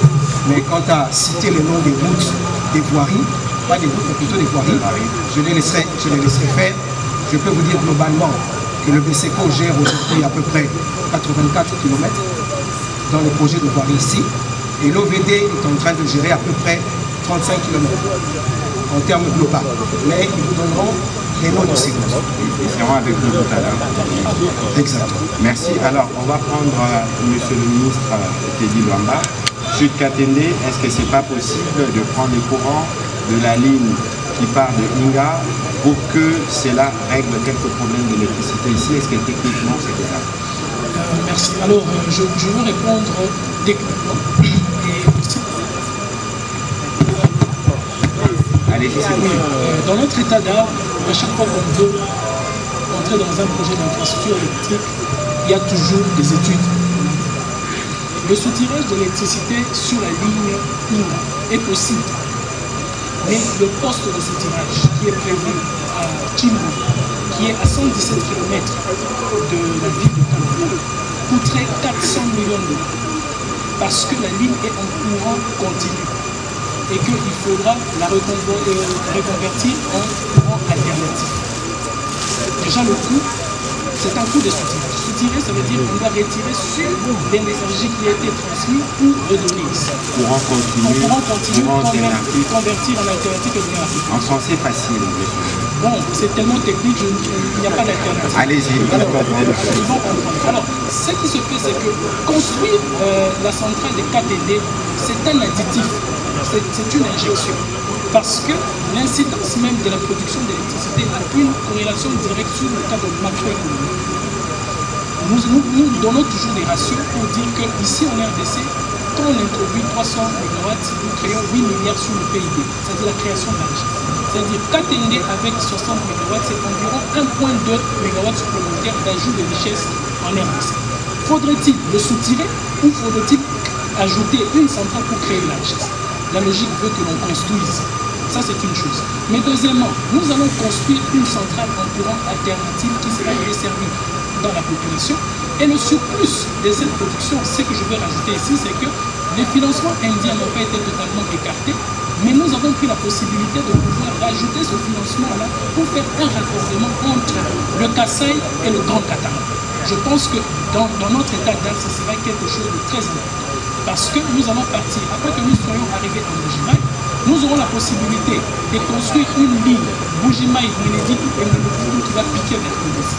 C'est-à-dire que l'excès de la production d'électricité quand on atteint le pic de 60 MW peut être revendu ailleurs, mais aussi en cas de pénurie, parce que ça ne serait qu'une grande centrale au milieu du Grand Kasaï. S'il y a une panne, avec la nouvelle ligne pour faire de la production de ce sera une sécurité indispensable pour l'énergie de Kolwezi où il y a un poste de conversion alternatif pour entrer vers le Grand Kassai. C'est-à-dire qu'aujourd'hui, si on doit faire une analyse comparée, le coût comparatif aujourd'hui, l'avantage comparatif nous renseigne qu'il faudra construire une nouvelle centrale parce que c'est une création de la richesse, c'est un développement des potentiels, mais aussi c'est pouvoir sécuriser la province avec ses ressources énergétiques. C'est-à-dire qu'aujourd'hui, si nous dépendons de la même source en panne, c'est-à-dire et le Katanga et le Kassai seraient en panne, mais si nous avons la sécurité indispensable, comme nous y sommes dans le port Kassai, ce serait un avantage. Mais ici est de vous rassurer que jusqu'ici, il n'y avait jamais eu une solution de prise en charge par le fonds du Trésor. C'est une alternative qui vient d'être faite. Je pense que la meilleure façon de faire, le meilleur crédit du doute, c'est de nous laisser faire et avancer. Voilà, merci Monsieur le Ministre pour la clarté de vos explications. C'est technique, j'espère que vous aurez le temps de vous documenter et de comprendre. Monsieur le Ministre d'État, on a terminé avec vous. Est-ce que vous avez un mot de la fin particulier? Je crois que je vais terminer en demandant à cette population qui a fait confiance au chef de l'État, au président de la République, de faire aussi confiance à ses équipes. Parce que le chef de l'État ne permettra pas que tous ces travaux ou toutes ces promesses qu'il a faites à la population ne soient pas réalisées dans les délais de son mandat. Et donc, nous aussi, nous avons besoin de rester en poste. Et donc, pour cela, nous avons tout intérêt à faire la volonté du chef de l'État. Et cela nous engage, non seulement en termes de carrière, mais aussi en termes, moi je veux dire, finalement, de finalité, d'objectif, par rapport à la mission qui nous est assignée. Et donc, nous vous demandons, nous savons que la population a beaucoup attendu, a beaucoup patienté. Nous pouvons comprendre les frustrations qui sont dans la population, particulièrement en ce qui concerne les routes, les voiries, mais aussi, je crois que le courant est lourd, comme on a pu l'entendre aujourd'hui, mais le gouvernement est aujourd'hui mobilisé pour que tous ces défis soient effectivement rencontrés. Et n'oublions pas une chose, nous héritons d'une situation de plus de 50 ans, pour ne pas dire 60 ans, depuis l'indépendance, où on n'a plus investi dans les infrastructures de notre pays. Et donc ces infrastructures se sont dégradées, et bien que nous comprenons l'impatience de la population, mais il est difficile de pouvoir réaliser en 5 ans ce qu'on aurait pu faire en 30 ans, en 40 ans. Merci. Merci. Alors, je me tourne de votre côté, Monsieur le Ministre des Ressources hydrauliques et électricité. Vendredi dernier, en Conseil des ministres, avec votre collègue des Finances, vous nous avez présenté plutôt un nouveau type de financement innovant parce qu'il faut rapidement répondre aux besoins de finaliser les travaux de cette centrale. Qu'est-ce que vous pouvez dire à propos du barrage de Katende ou des Mbombo que les populations de Kananga peuvent noter et peuvent s'assurer qu'au moins des engagements ont été pris et qu'ils pourront faire le suivi pour s'assurer que vous avez répondu à leurs préoccupations parce que le président de la République vous a confié ses responsabilités pour donner des réponses. C'est d'y rassurer la population qu'une solution est en train d'arriver et elle a été prise. Et nous sommes activés, nous sommes au pied d'œuvre pour que d'ici 24 mois, le Kassai central a aussi l'électricité qui va lui garantir son mission. Vous savez, la RDC a connu un cas particulier au début des années 90, c'est la désindustrialisation. La désindustrialisation fait que nous sommes parmi les rares pays qui ont connu le recul industriel. Nous sommes partis de 900 industries à 500. Et aujourd'hui, la croissance économique, la volonté politique du chef de l'État est en train de redonner de la croissance dans ce secteur. Et aussi, il faut savoir que le pilier de l'industrialisation, c'est l'électricité. Et c'est pourquoi, dans les assignations du gouvernement, on nous donne la tâche de revitaliser la croissance économique en passant par le secteur de l'électricité. Et le Grand Kasaï fait partie des piliers majeurs parce qu'ils ont le potentiel, la richesse, l'agriculture. Et nous sommes là pour mettre à pied d'œuvre que cette centrale soit active dans les 24 mois pour qu'il y ait de nouveau le suivi sur la population du Kasaï par l'électricité et par le choc de chaque électricité. Merci beaucoup, Monsieur le Ministre, pour vos interventions. Nous allons nous assurer, en tout cas pour ce qui nous concerne dans le cadre de l'arrêt des validités, de vous accompagner et d'être sûr que nous impliquons les journalistes des provinces du Kasaï donc concernés par les projets pour être sûr que nous avons le bon pouvoir pour donner la bonne information à nos populations. Le ministre Elissard le disait tout à l'heure, il y a des projets, il y a des choses qui auraient pu être faites depuis des années qui ne l'ont pas été. Ne nous reprochez pas d'avoir commencé, même si ce n'est pas au rythme souhaité, mais au engagement, la promesse du président de la République qui a été faite cet après-midi, qui fera en sorte que les ministres concernés puissent être plus en avant pour apporter justement des réponses.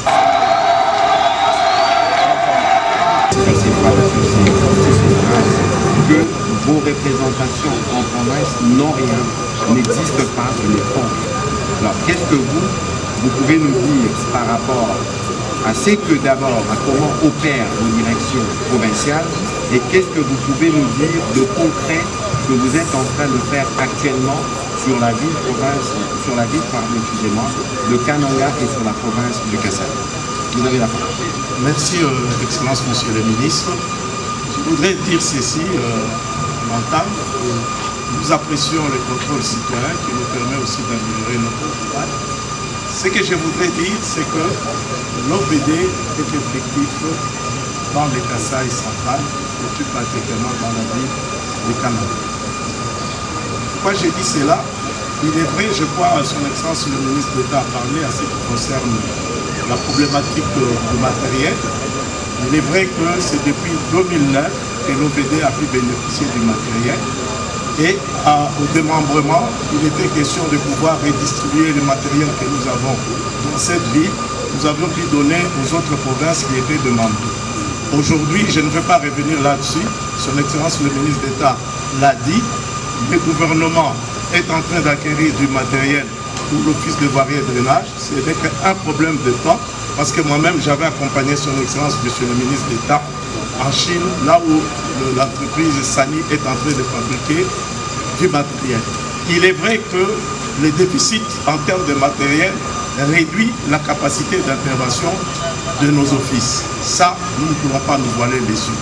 C'est une réalité, mais je crois que cette réalité va être très dissipée, comblée, pour pouvoir augmenter la capacité d'intervention. À ce qui concerne dire que l'OVD n'a rien fait dans cette ville, je dirais non.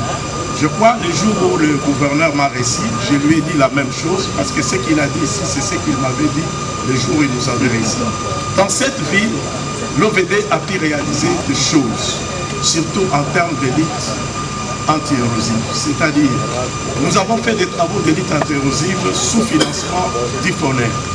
Je crois son Excellence, Monsieur le ministre, a cité quelques érosions que moi-même je vais encore citer. Vous avez l'érosion Mamou Carmel avec 5 têtes. C'est une érosion emblématique qui a été arrêtée par l'OVD, qui a travaillé manuellement sans engin. Mais cette érosion a été arrêtée parce que c'est une érosion qui était en train d'attaquer l'école de serre et un centre de santé. Nous avons pu arrêter l'érosion SNCC. L'érosion SNCC, si l'OVD n'était pas intervenu avec les financements FONER, la RN1 allait s'écouper. Et ça, c'est vérifiable. Nous avons travaillé sur l'érosion Kanchika, je crois du côté de l'avenue de la Révolution, qui a été arrêtée jusqu'aujourd'hui. Il ne se pose pas un problème à ce qui concerne cette érosion. Nous avons travaillé sur l'érosion ICA. Il est vrai qu'aujourd'hui, sur l'érosion ICA, un peu plus loin, vous avez des érosions naissantes qui sont en train d'apparaître. Mais là où nous avons travaillé, ça tient encore, mais vous avez des érosions naissantes un peu plus loin. Nous avons travaillé aussi sur l'érosion Tshisekedi, c'est-à-dire l'érosion hygiène, sur lesquelles nous avons travaillé. Ça, ce sont des choses. L'érosion abattoir qui a failli couper le chemin de fer a été maîtrisée par l'OVD. Vous avez aussi l'érosion, je l'ai cité quand même. Ça, ce sont des choses que l'OVD a réalisées dans cette ville, qui sont palpables et que les gens peuvent voir. Nous avons réalisé des travaux à Luisa, des travaux d'élite antérosie, que nous avons pu arrêter à Luisa. Nous avons travaillé à Benaleke, parce que ça fait la confusion sur Benaleke, où parfois on dit qu'on a volé 1,3 million. C'est tout simplement parce que les gens sont en train de comprendre. Sur Benaleke, nous avons travaillé à la gare. Mais il y a 2 érosions qui sont à Paris, qui ne sont pas à la gare, mais qui sont plutôt un peu, je crois, à 2-3 km de là où nous avons travaillé. Ça, ce sont les érosions que nous avons pu maîtriser à ce qui concerne la ligne. À la suite des pluies diluviennes du 26 décembre, je crois que vous le savez très bien, dans cette ville, on a fait 1 mois sans eau. Grâce à l'intervention de l'OVD sur l'érosion Kanyoka, nous avons pu rétablir la desserte à nous. Il est vrai qu'aujourd'hui, avec la pluie d'hier, au niveau de l'érosion Kanyoka, ça bougeait un peu. Nous avons travaillé sur l'érosion Asna, que nous sommes en train de travailler parce que le financement n'est pas encore terminé. Nous avons travaillé sur l'érosion Kassaboubou sur l'avenue Bethel, et nous continuons à travailler là-dessus parce que le financement n'est pas encore terminé. Nous avons commencé les travaux sur l'érosion Pokolo.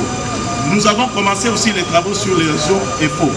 Mais avec la pluie d'hier, je crois qu'il y a eu des dégradations qui sont apparues sur l'érosion EFO. Mais vous verrez demain déjà, nos services vont se mettre là-dessus pour pouvoir réparer.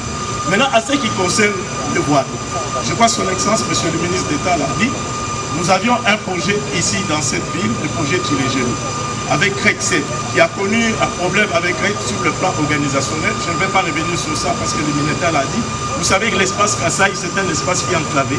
L'amener du matériel, c'est un problème. L'amener de matériel, c'est un problème. Il s'est posé un problème organisationnel avec cette entreprise. Nous étions dans l'obligation de pouvoir résilier. Mais quand nous résilions avec Rexet, qu'est-ce que Rexet a déjà fait? Sur l'avenue de la Révolution qui fait 6 km, qui prend 3 communes, pratiquement 80% des assainissements étaient réalisés. L'avenue Tisséké, les assainissements ont été réalisés. On a bétonné une partie de cette avenue. L'avenue Baguira, l'avenue de la Mission, l'avenue dispensaire, l'avenue de l'hôpital ont été bétonnés par Crexet avant de partir. Après la résiliation, il était tout à fait indiqué parce que le financement de ces projets, c'est un financement PPP. Du moment que Crexet est parti, c'est Crexet qui avait sa ligne de crédit. Il fallait renégocier avec la nouvelle entreprise, c'est-à-dire le mécanisme de substitution, qui aboutit à la contractualisation avec Araf Contractor, qui est déjà implanté ici. Mais il fallait arranger l'aspect de l'accord de financement avec la banque pour pouvoir finaliser le projet. Je crois aujourd'hui, peut-être c'est une coïncidence, les gens croient que ce n'est pas le fait que le président est arrivé que les travaux de Tilégélo ont repris. Les travaux de Tilégélo ont repris dans cette ville, sur l'avenue Makar. Ceux qui passent sur l'avenue Makar, ils sont en train de voir Arab Contractor en train de travailler. Il y a un élément important qu'il faut souligner, parce que les gens en ont parlé sur le voirie, parce que même le voirie avec mon collègue du BCCO, nous travaillons en synergie avec eux. Il se pose un grand problème, comme je l'ai dit dans le fragment. Il n'y avait pas dans cette ville de matériel, c'est-à-dire approprié pour faire les travaux. Qu'est-ce que je vais dire par là? Il faut avoir une carrière et un atelier de concassage. Il faut avoir l'usine d'Arobé. Mais aujourd'hui, on peut se féliciter. Dans cette ville, vous avez 2 entreprises qui ont pu amener l'atelier de concassage. Saprimex, je crois, il y a 2 semaines, sa carrière est opérationnelle. Il est en train de monter son usine d'Arobé. Arab Contractor a la carrière d'Engaza. Et il a l'usine d'Arobé parce qu'il a pris ce qui lui a permis de faire les 4 km sur la route avec l'Union européenne. Monsieur le directeur général, vous avez sûrement beaucoup de choses à dire, mais on a besoin d'un engagement. Parce que comme vous le dites, les érosions sont presque, en tout cas partout, vous en avez cité quelques-unes, et nous sommes en saison de pluie, et donc régulièrement, et d'ailleurs tout à l'heure, les DG pourra revenir dessus, il y a une érosion qui menace une fosse qui est au pied d'eau, où il faut intervenir immédiatement. Pour ces cas précis, qu'est-ce que vous faites et quel est l'engagement que vous pouvez prendre ce soir devant les populations qui nous suivent, avec qui nous devons collaborer d'ailleurs dans le cadre du contrôle citoyen, pour être sûr que vous faites quelque chose et que votre direction au niveau provincial fait aussi quelque chose et qu'il est vigilant, en tout cas en ce qui concerne le En ce qui concerne l'érosion de la régie des eaux, nous avions été informés par la régie des eaux et son Excellence, Monsieur le ministre d'État, nous a donné des instructions précises. Je crois que nos services sont déjà à plein d'œuvre pour faire les évaluations et il nous a demandé, dès que nous terminons les évaluations, qu'on puisse lui transmettre cette évaluation pour qu'il puisse voir comment pouvoir intervenir sur cette érosion. Comme je l'ai dit, c'est Kanyoka 2, mais nous avions intervenu sur Kanyoka. Ce que je veux dire aussi, dans cette ville, vous avez 400 têtes d'érosion. Ça, c'est l'inventaire que nous venons à faire. Donc, il est tout à fait, il faut reconnaître que ces érosions demandent des moyens, des ressources financières importantes. Et vous êtes sans ignorer qu'aujourd'hui, l'Office de route comme l'OFDD est tributaire de la loi des finances. Aujourd'hui, le gouvernement est en face de l'aspect sécuritaire qui demande des ressources importantes. Vous avez la gratuité d'enseignement, vous avez la santé universelle. Donc nous, les infrastructures, nous ne pouvons pas prétendre prendre toutes les ressources pour pouvoir faire face. Mais ce qui est important, c'est cette prise de conscience qui est au niveau du gouvernement, qui nous donne les ressources nécessaires pour pouvoir faire face aux différents problèmes, c'est-à-dire les problèmes de voirie, comme le problème des lits anti-noise. Voilà, merci beaucoup de votre intervention. Nous parlons devant les professionnels de médias. C'est que l'OVDP est public.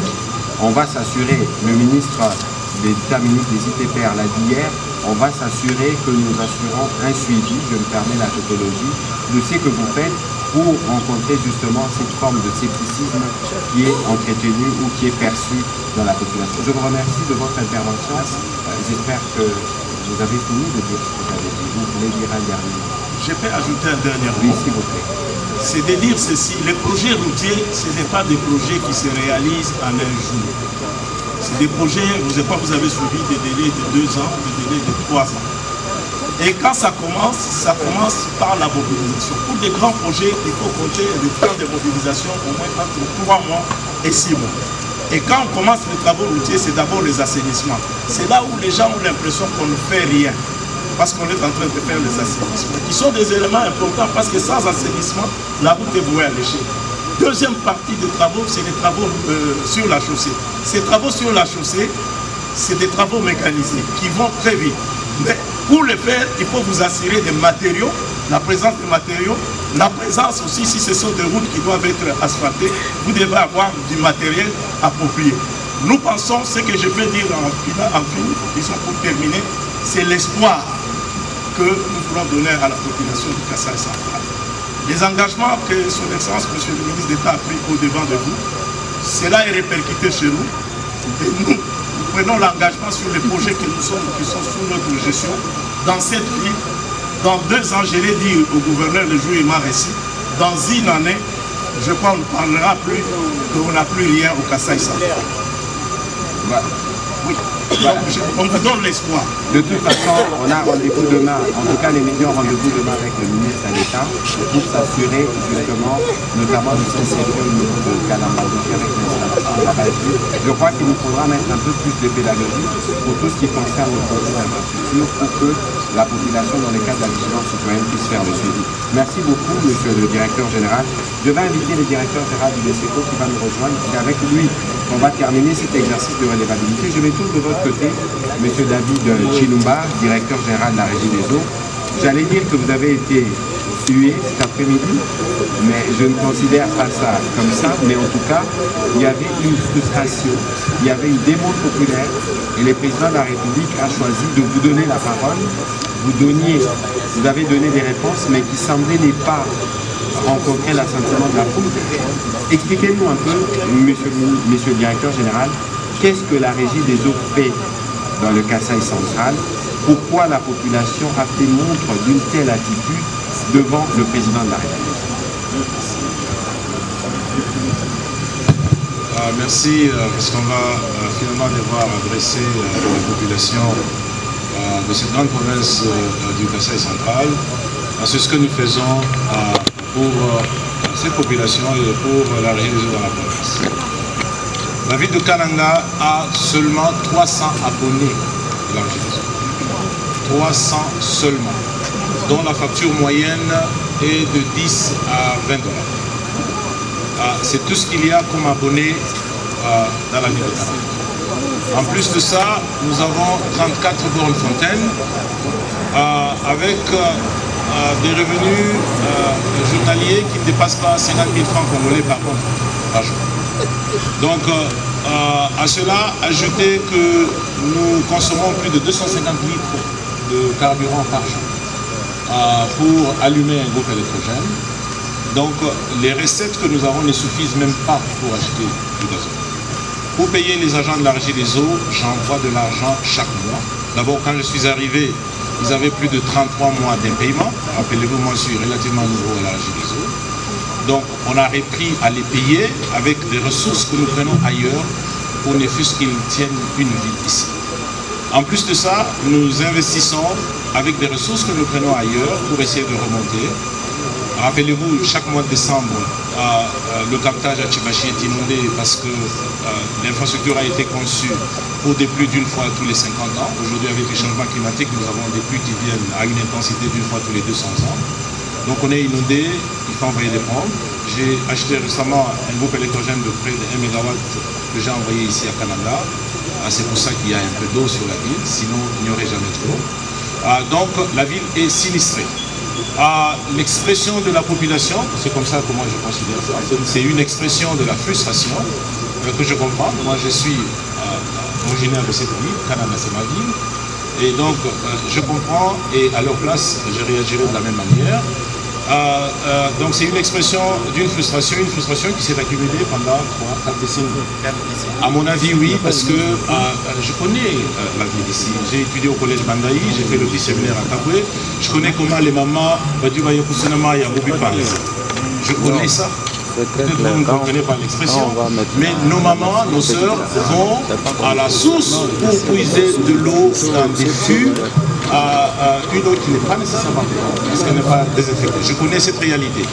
Alors, moi, je suis venu à la Régie des eaux pour changer cela. Pas seulement pour la ville de Canada, mais pour changer la vie de la Régie des eaux de manière générale sur l'ensemble de la République.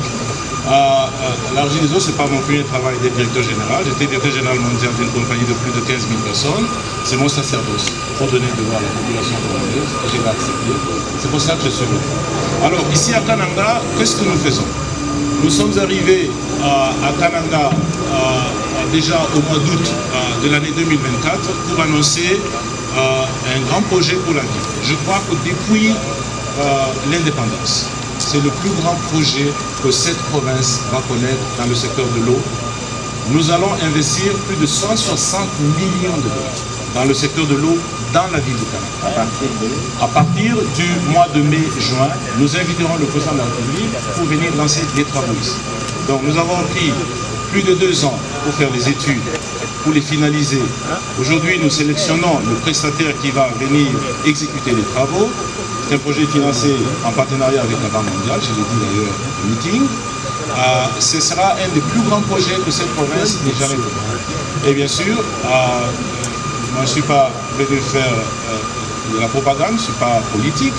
Si ça ne marche pas, je démissionnerai, je partirai. Ça fait partie de mes responsabilités de démissionner de partir. Et je vous le dis. Vous le dites en public. Mais je le dis en public, exactement. Je démissionnerai, je partirai pour mon honneur. Et je vous ai dit, ce n'est pas la première fois que je suis directeur général d'une compagnie. J'étais directeur général sur la bourse de Toronto, la bourse de New York. Je pèse la profondeur de mes paroles. Tout à fait. D'accord.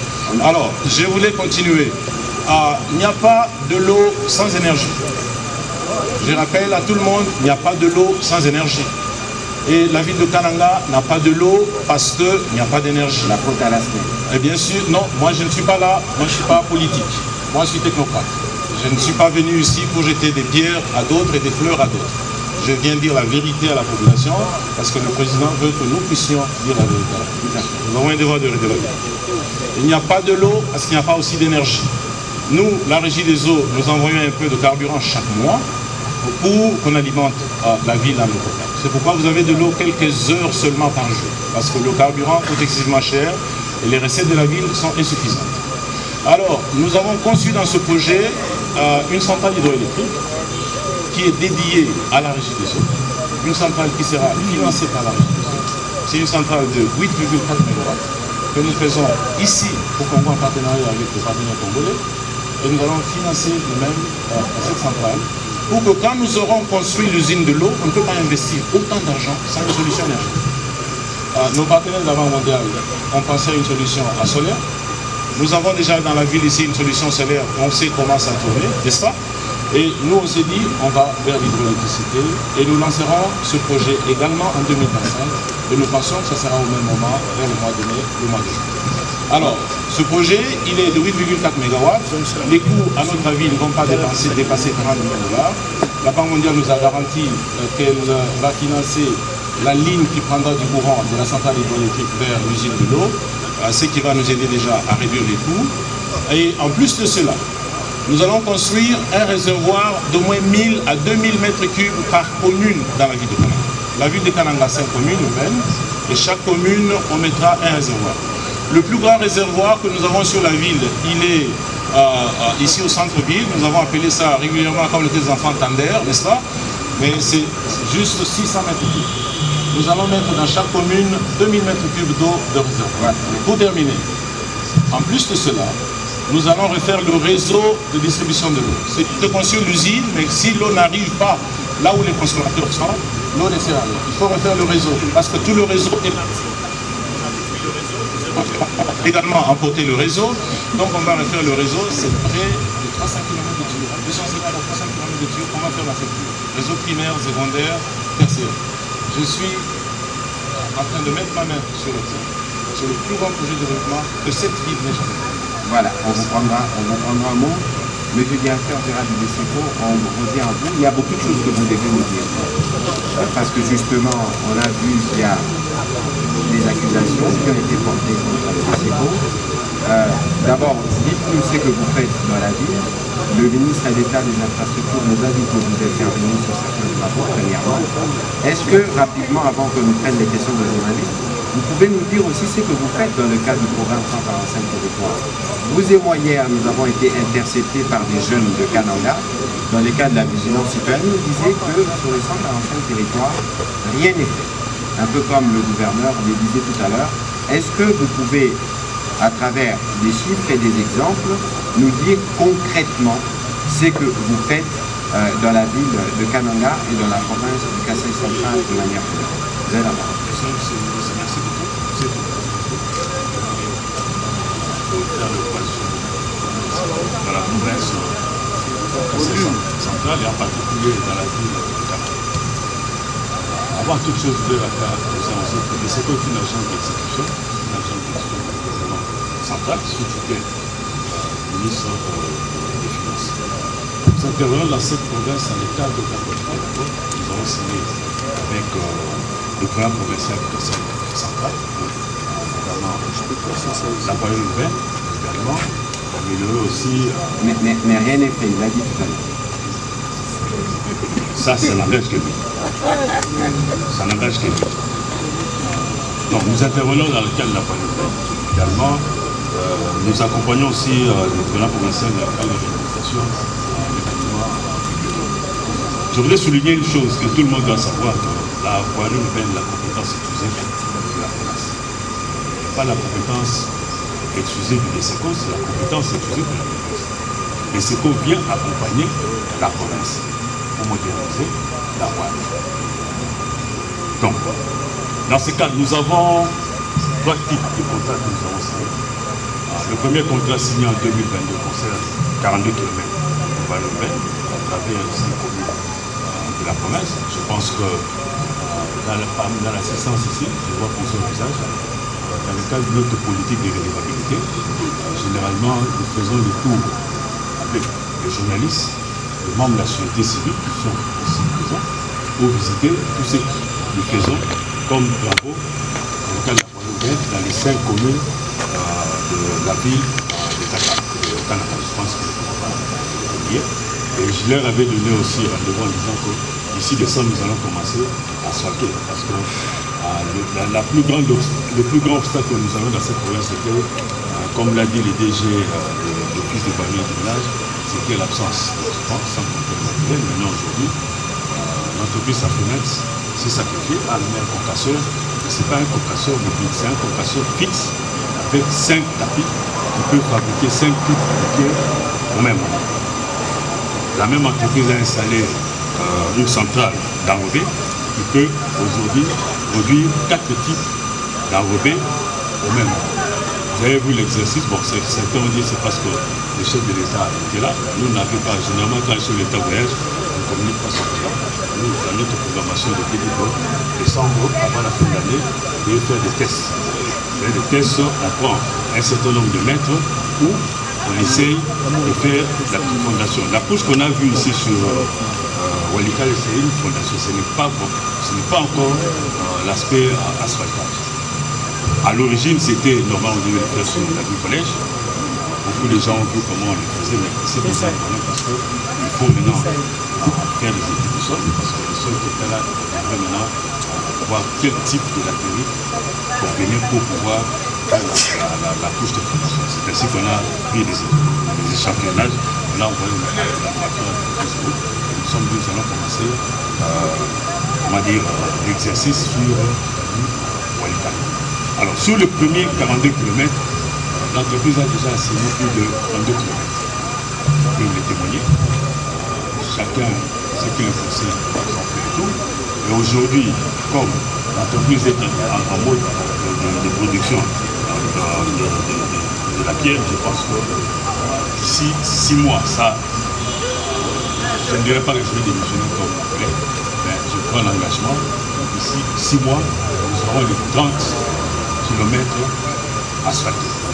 Déjà la ville va changer les ponts. Deuxième volet, ça concerne en fait les 41,5 kilomètres que nous avons signés, mais qui concernent les centres-villes. Parce que beaucoup de gens, quand les gens parlent au nom, on ne fait rien, je pense que c'est manquer de respect à tous ces moments. Ils sont en décharge, la Katoka, menacés par les érosions. Quand il pleut, ces pauvres mamans sont dehors, ils ne savent pas quel sein se trouver, ils ne savent pas si leur maison va résister parce que menacés par l'érosion. Je peux citer les habitants de Kanamapeles, vous avez l'érosion de Kamiladi, aujourd'hui complètement maîtrisée, j'ai des amis ici, complètement maîtrisée, nous avons fait tout le tour, les gens témoignent que grâce et secours à travers Safinex, on a pu gérer plus de 12 têtes d'érosion au niveau de ces différentes communes. Aujourd'hui, quand il pleut, vous avez vu la pluie d'hier, la pluie torrentielle. Vous imaginez si on n'avait rien fait là-bas, je pense qu'on allait citer plusieurs mots dans ces quartiers-là. Aujourd'hui, grâce au Mexico et grâce à la vision chef de l'État, nous avons pu travailler sur ces érosions. Aujourd'hui, ces familles que nous appelle, mais ce qui reste aujourd'hui, c'est asphalter et également amener les terrasses.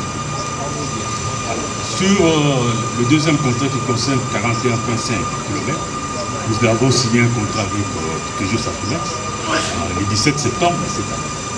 Et ce contrat comprend la plupart des avenues au niveau centre-ville ici. La différence avec les avenues au niveau de communes reculées, au centre-ville, l'avantage que nous avons, la fondation, la couche de fondation est à Corbon. La fondation construite à l'époque par les Belges, cette fondation est à Corbon. Il suffit juste de renforcer 2-3 semaines pour commencer à les asphalter sans problème. Donc ça, c'est ce que je peux dire à ce stade. L'autre volet concerne la RN1. Sur cette route, nous avons reçu un mandat de son excellence ministre d'État pour pouvoir finaliser les études et puis contractualiser avec une entreprise pour pouvoir justement réhabiliter cette route. Parce que cette route n'était pas prise dans les contrats.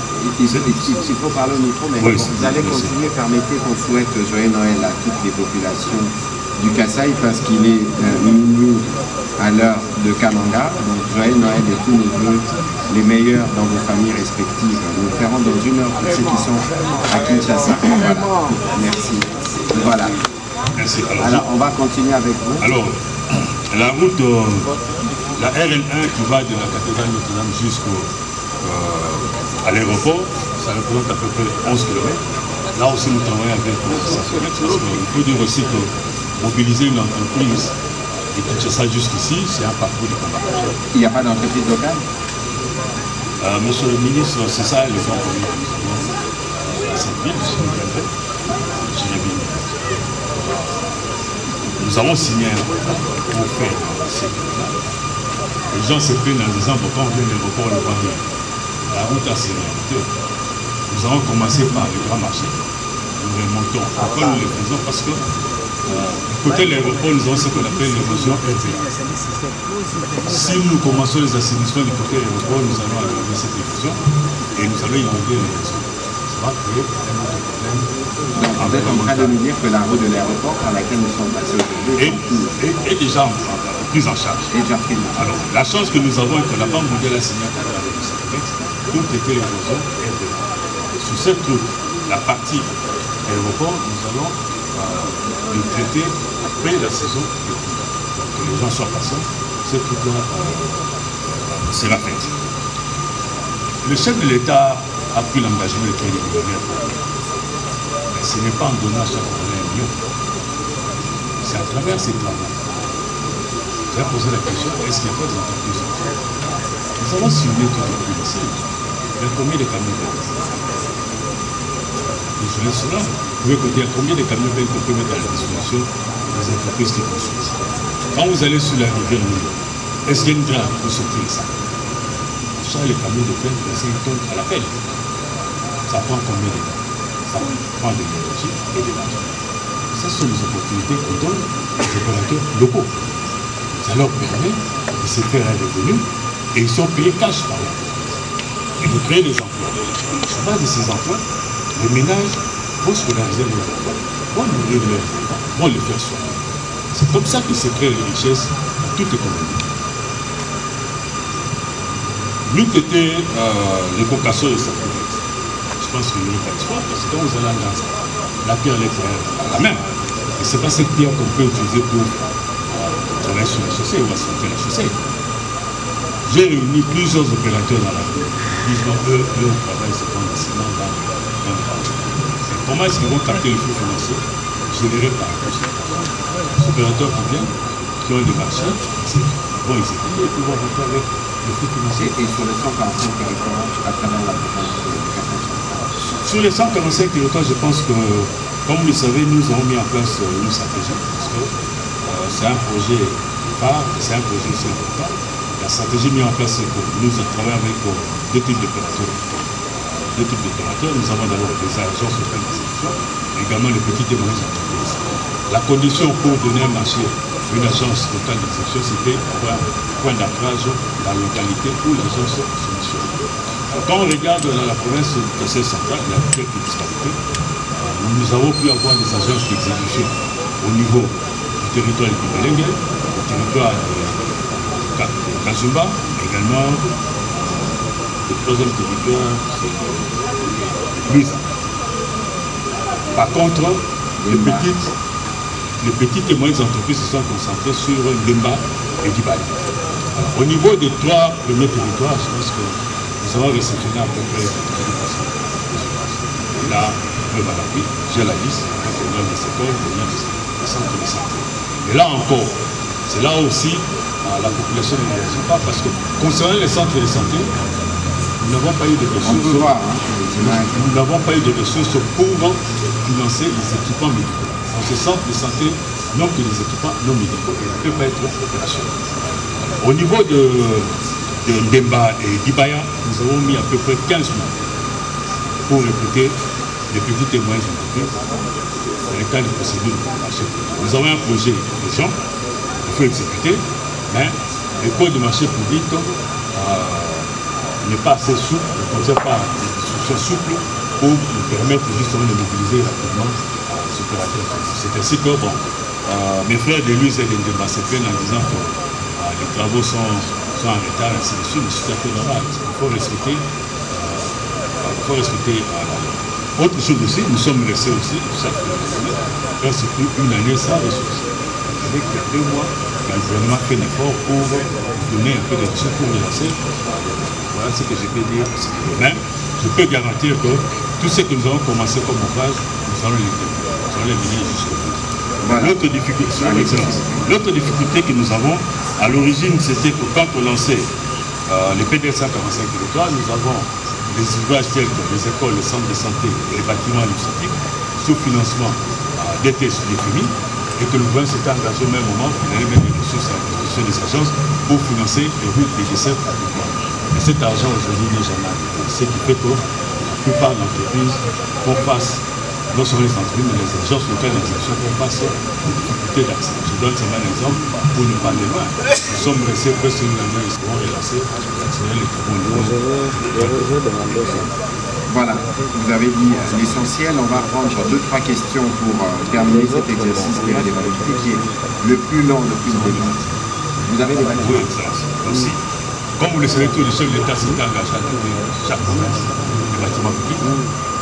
Aujourd'hui, si vous passez, je pense que la province du Kassai centrale peut être fière d'avoir aujourd'hui une résidence officielle digne de ce nom. Je pense que si les autres gouverneurs viennent ici, ceux qui auront la chance aujourd'hui d'être reçus à Guinée au niveau de la résidence du chef de l'État, je pense qu'ils vont s'apercevoir que FESECO et sa fenêtre, il y a une situation de la province indigène. Nous avons réhabilité aussi le Capitole, nous avons réhabilité aussi la mairie.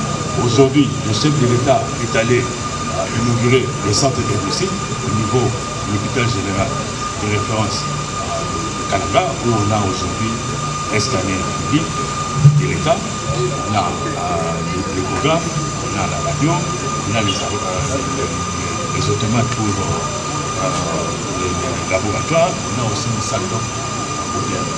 À côté de cela, nous avons aussi inauguré avec son excellence, monsieur le ministre de la Santé, la morgue, une morgue moderne qui comprend 54 corps avec tous les équipements sophistiqués. Je pense que cette morgue, il y en a peut-être 3 au niveau de la République démocratique du Congo. Il y a la morgue au niveau de l'hôpital Katouti, il y a la morgue au niveau de l'hôpital Ex-Mamaïmo, et la troisième morgue, voilà. C'est au niveau... De toute façon, on va s'assurer qu'à votre niveau aussi, qu'il y ait une collaboration plus étroite avec les journalistes. C'est fait. Parce que nous avions l'impression, en écoutant le gouverneur en début de ces briefings, que vous faisiez absolument réussir. Alors, on va prendre la dernière série de questions, mais avant, vous aviez un petit complément, monsieur le directeur général. La province du Kassai central, ce n'est pas seulement la ville de Kananga, pour ce qui concerne le secteur de l'eau. Nous avons des grandes contrées dans cette province, on a les mêmes problèmes de Chimoulou, dans le cas de Dibaya, vous allez à Ndemba, dans le cas de Deba, vous allez à Luisa, vous allez à Kazumba, ce sont les mêmes problèmes. Je voudrais dire que nous avons également pu sécuriser un financement avec l'UEC Chimoulou pour une solution électrique solaire. Aujourd'hui, nous travaillons sur mise des débats et nous allons aussi finalement établir la régie des eaux dans le territoire de Kazumba. La régie des eaux n'a jamais existé dans le territoire de Kazumba.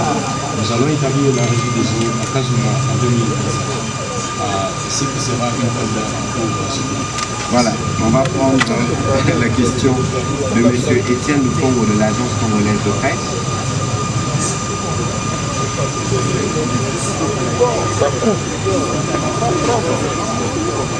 Vous des messieurs, il n'y a plus de questions. Tout a été clair. Ah, la question a déjà été répondue. On va prendre les questions de M. André Catelier. Je crois que la presse du Kassai central a été convaincue par la clarté de ce qui a été dit. Allez-y s'il vous plaît. Ma question, c'est en rapport avec les érosions ici sur la ville de Kananga. Parce que nous voulons avoir des éclaircissements en rapport avec le 100 millions de dollars que la Banque mondiale avait donné à la province pour la lutte anti-érosive.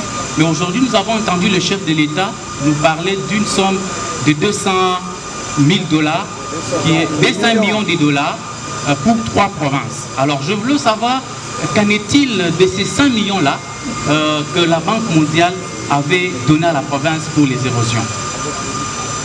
Est-ce qu'on a travaillé avec ça ou c'est comment? Je crois que je n'ai pas d'indication particulière sur le premier volet de votre question. On va s'y renseigner pour pouvoir vous donner des réponses. Mais sur le deuxième volet, je pense que la province du Calémie du Sud, où plusieurs provinces sont concernées, y compris la ville-province de Kinshasa, qui font face à des pics d'érosion. Je crois que le ministre d'État, le ministre Guissaro, avait plus ou moins donné la philosophie des réponses du gouvernement à ces propos-là. Alors, on va prendre... Est-ce qu'il y a une question pour un journaliste de Kinshasa? Oui. Allez-y et ce sera la dernière question, s'il vous plaît. Allez-y. C'est Francis Kalonga de Kananga. Allez-y, on prend la question de Francis et la question de Mike pour terminer. On les prend les deux en même temps. Merci Excellence, c'est Francis Kalonga des Lumières, des Communications et des Médias. Et exactement aussi pour Urgence News. Je pose la question d'abord au ministre Patrick Mouyaya, ministre des Médias. Merci parce que c'est une opportunité que cette redevabilité se passe à Kananga. Nous avons les confrères de Kinshasa et d'ailleurs. Pourquoi ça se passe à Kinshasa et les provinces sont oubliées, Excellence? Le directeur général de BSECO, on veut avoir des chiffres. Je vais partir directement dans le territoire de Dibaya. Dites-nous concrètement, qu'est-ce qui est fait à Dibaya en termes chiffrés pour les centres de santé, pour la maison de l'administration, c'est-à-dire les bâtiments administratifs, ok, et pour les infrastructures routières dans cette partie de la province du Kassai central. Sortir d'ici pour arriver au site des chutes ou de la centrale hydroélectrique de Tatende, ce n'est pas de la mince affaire, Excellence. C'est moins de 60 km à Kananga, Nkonde, et 120 km 127 si vous êtes à Chimbouni et à Dibaya. Ok, merci. Monsieur Mike, allez-y avec votre question. Merci pour la parole, Monsieur le ministre. La question s'adresse directement autour des questions sur les infrastructures routières. Malheureusement, les concernés ne sont pas là, mais quand même vous êtes le ministre de l'information et que vous pouvez nous donner quand même plus d'éclaircissement autour de la question. Nous étions ici il y a à peu près une année et demie sur le lancement des travaux de la tête d'érosion dont la Banque mondiale était censée parrainer ces projets. Aujourd'hui, on parle des infrastructures autour de la route, des Kalamamouches, si je ne m'abuse pas trop. Mais nous sommes arrivés au moins 3 jours dans cette ville. On nous relate ici la question de l'entreprise qui doit construire les routes et même la tête d'érosion. Mais la réalité qu'on a constatée avec la population de cette ville, c'est outre qu'est-ce qu'on a compris. On voudrait comprendre un peu les contrats que la Banque mondiale devait financer sur la tête d'érosion et les rôles spécifiquement. Alors, on va, tout à l'heure, le journaliste qui vous a précédé a posé la question sur le briefing, pourquoi Kinshasa et pas Kananga. De toute façon, nous sommes suivis sur la chaîne nationale. Et donc, lorsque nous faisons ces exercices à Kinshasa, toutes les stations provinciales de la RTNC le relayent. C'est une source ouverte. Tous les journalistes sont priés de s'abreuver. Et donc, parce qu'on ne peut pas, même à Kinshasa, on ne peut pas avoir tous les journalistes. Dans la répartition, on a tenu compte aussi des réticents. Parce qu'au niveau de la province, il y a plusieurs projets qui s'exécutent. Vous avez vu le fonds social, les écoles, les centres de santé, ainsi que le forage à travers la province, et notamment au niveau du territoire de Dibaya, pour un peu répondre aux effets négatifs du phénomène Kamonassa. Qu'est-ce qui a été retenu pour Dibaya? Quand je prends le secteur de Dibataï, il est prévu 2 centres de santé, les centres de santé de Dibanda et des centres de santé de Bataille, et une école, l'épée Chiminga. Au niveau de Kamwandou, il est prévu un centre de santé Kamwandou et une école épée Toudilama. Au niveau de Kassangidi, il est prévu un centre de santé, le centre de santé Kassangidi. Au niveau de Tichilou, il est prévu un centre de santé au niveau de Tichilou et puis une école au niveau, c'est Épée Mouela Fermian. Voici ce qui est prévu pour Dibaya. Et comme je l'ai dit aujourd'hui, comme je l'ai dit tout à l'heure, Dibaya, le processus de recrutement a été plus long. On a mobilisé, on a mis à peu près 15 mois pour mobiliser les petites et moyennes entreprises, ainsi que parfois les gens ont l'impression que les travaux avancent au ralenti. C'est pas tout à fait ça, mais également nous sommes restés une année sans financement. Aujourd'hui, nous avons reçu le financement pour continuer les travaux. Si vous faites un peu aujourd'hui, vous allez trouver que les travaux vont. Nous avons aussi les bâtiments administratifs au niveau de Chine. Voilà, on va s'assurer de faire le suivi pour que cela puisse être vu. Ce qui concerne infrastructures routières, je pense que jusque-là, nous avons bien sûr aucune demande pour effectuer l'infrastructure routière. Par contre, dans le PDL, nous avons ce qu'on appelle le route de descente que nous devons effectuer à travers nos 9 provinces. Voilà. Les études sont déjà finalisées, les dossiers d'appel d'offres pour les PME et les avions manufacturiers sont déjà finalisés. Nous avons été reçus toutes les autorisations initiatives. Nous attendons qu'on nous donne l'argent depuis juin 2023. Nous attendons qu'on nous donne l'argent pour écouter les prestataires pour pouvoir exécuter. C'est le suivi de l'association. Voilà, merci beaucoup. On va donner la parole au DG de la Régie des Eaux. Ce sera votre mot de la fin. Et on va demander à M. Victor Toumba de revenir parce qu'il est encore là, très rapidement, pour parler 2-3 minutes des érosions. Et on va conclure cet exercice de redevabilité. Merci, Excellence. Je voudrais dire que les terminants, c'est des opportunités d'emploi pour la jeunesse, pour les entrepreneurs locaux. Donc il faut se positionner à saisir ces opportunités. Je voudrais aussi dire que nous avons levé l'option de faire venir le matériel de nos projets par le port de Makodi et non par la voie ferrée, parce que l'expérience avec Choutreko n'a pas été peut-être la meilleure en termes de transport. Donc il y a également donc, des opportunités d'emploi de ceux qui sont dans le transport par la voie routière. Nous avons entendu aujourd'hui, quand le président de la République parlait de l'emploi pour la jeunesse. Donc il y a des opportunités d'emploi pour la jeunesse dans la plomberie, dans la mécanique, dans l'électricité. Le projet de l'eau comprend également une école de l'eau pour former les plombiers localement, pour former les électriciens localement, parce qu'il n'y a pas de service public de l'eau sans des plombiers qualifiés et des électriciens, des mécanos qualifiés. Et donc il y a des vraies opportunités pour qu'on puisse prendre une partie de cette jeunesse et pour qu'on puisse former des entrepreneurs. Merci. Voilà, merci. Ça répond un peu à la question de Mme Pascaline au début de ces programmes, lorsqu'elle posait la question sur la place des jeunes dans les programmes en cours. Monsieur le DG de l'OVD, vous êtes pour répondre précisément à cette question Banque mondiale érosion. En 2 minutes, qu'est-ce que vous pouvez dire? Merci, Excellence. C'est le projet PIRIC qui a été financé par la Banque mondiale. Effectivement, comme a dit mes amis, même l'autre qui a posé la question, le coût total de ces projets, c'est 100 millions. Et aujourd'hui, la Banque mondiale n'a pas décaissé 100 millions. Je crois, ici à Kananga, si vous vous rappelez très bien, l'OVD a exécuté les travaux de l'érosion au PK 706. Il a fait aussi les travaux sur l'érosion NISCO à l'aéroport et le prolongement des travaux sur l'érosion SNCC. Alors, le grand problème qui s'est posé dans ces projets avec la Banque mondiale, c'est que le montage institutionnel posait un problème. L'OVD qui exécutait les travaux recevait les matériaux de la Banque mondiale, recevait les carburants de la Banque mondiale et les travailleurs qui étaient là étaient payés par la Banque mondiale. Même aujourd'hui, on a un problème avec les travailleurs parce qu'il est resté à peu près 6 mois, on n'a pas pu payer les travailleurs. Alors, qu'est-ce qui s'est passé? À cause de cette lenteur due au montage institutionnel, le protocole d'accord qui liait l'OVD avec la Banque mondiale a été résilié. Je crois, si vous le savez très bien, même la coordination des PIRIC a été, je crois, on les a enlevés pour recruter d'autres personnes parce que les niveaux d'exécution étaient très faibles. Mais en sus de ça, toujours dans le cadre de ce projet, l'OVD a fait des études sur 19 sites dans la ville de Kananga. Et ces études ont été validées par la Banque mondiale.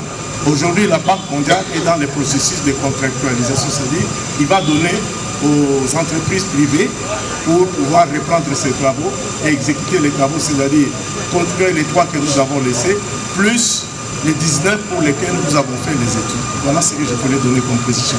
Voilà, je vous remercie, monsieur le directeur général, pour ces précisions. Je crois que nous allons atterrir sur cet exercice de redevabilité.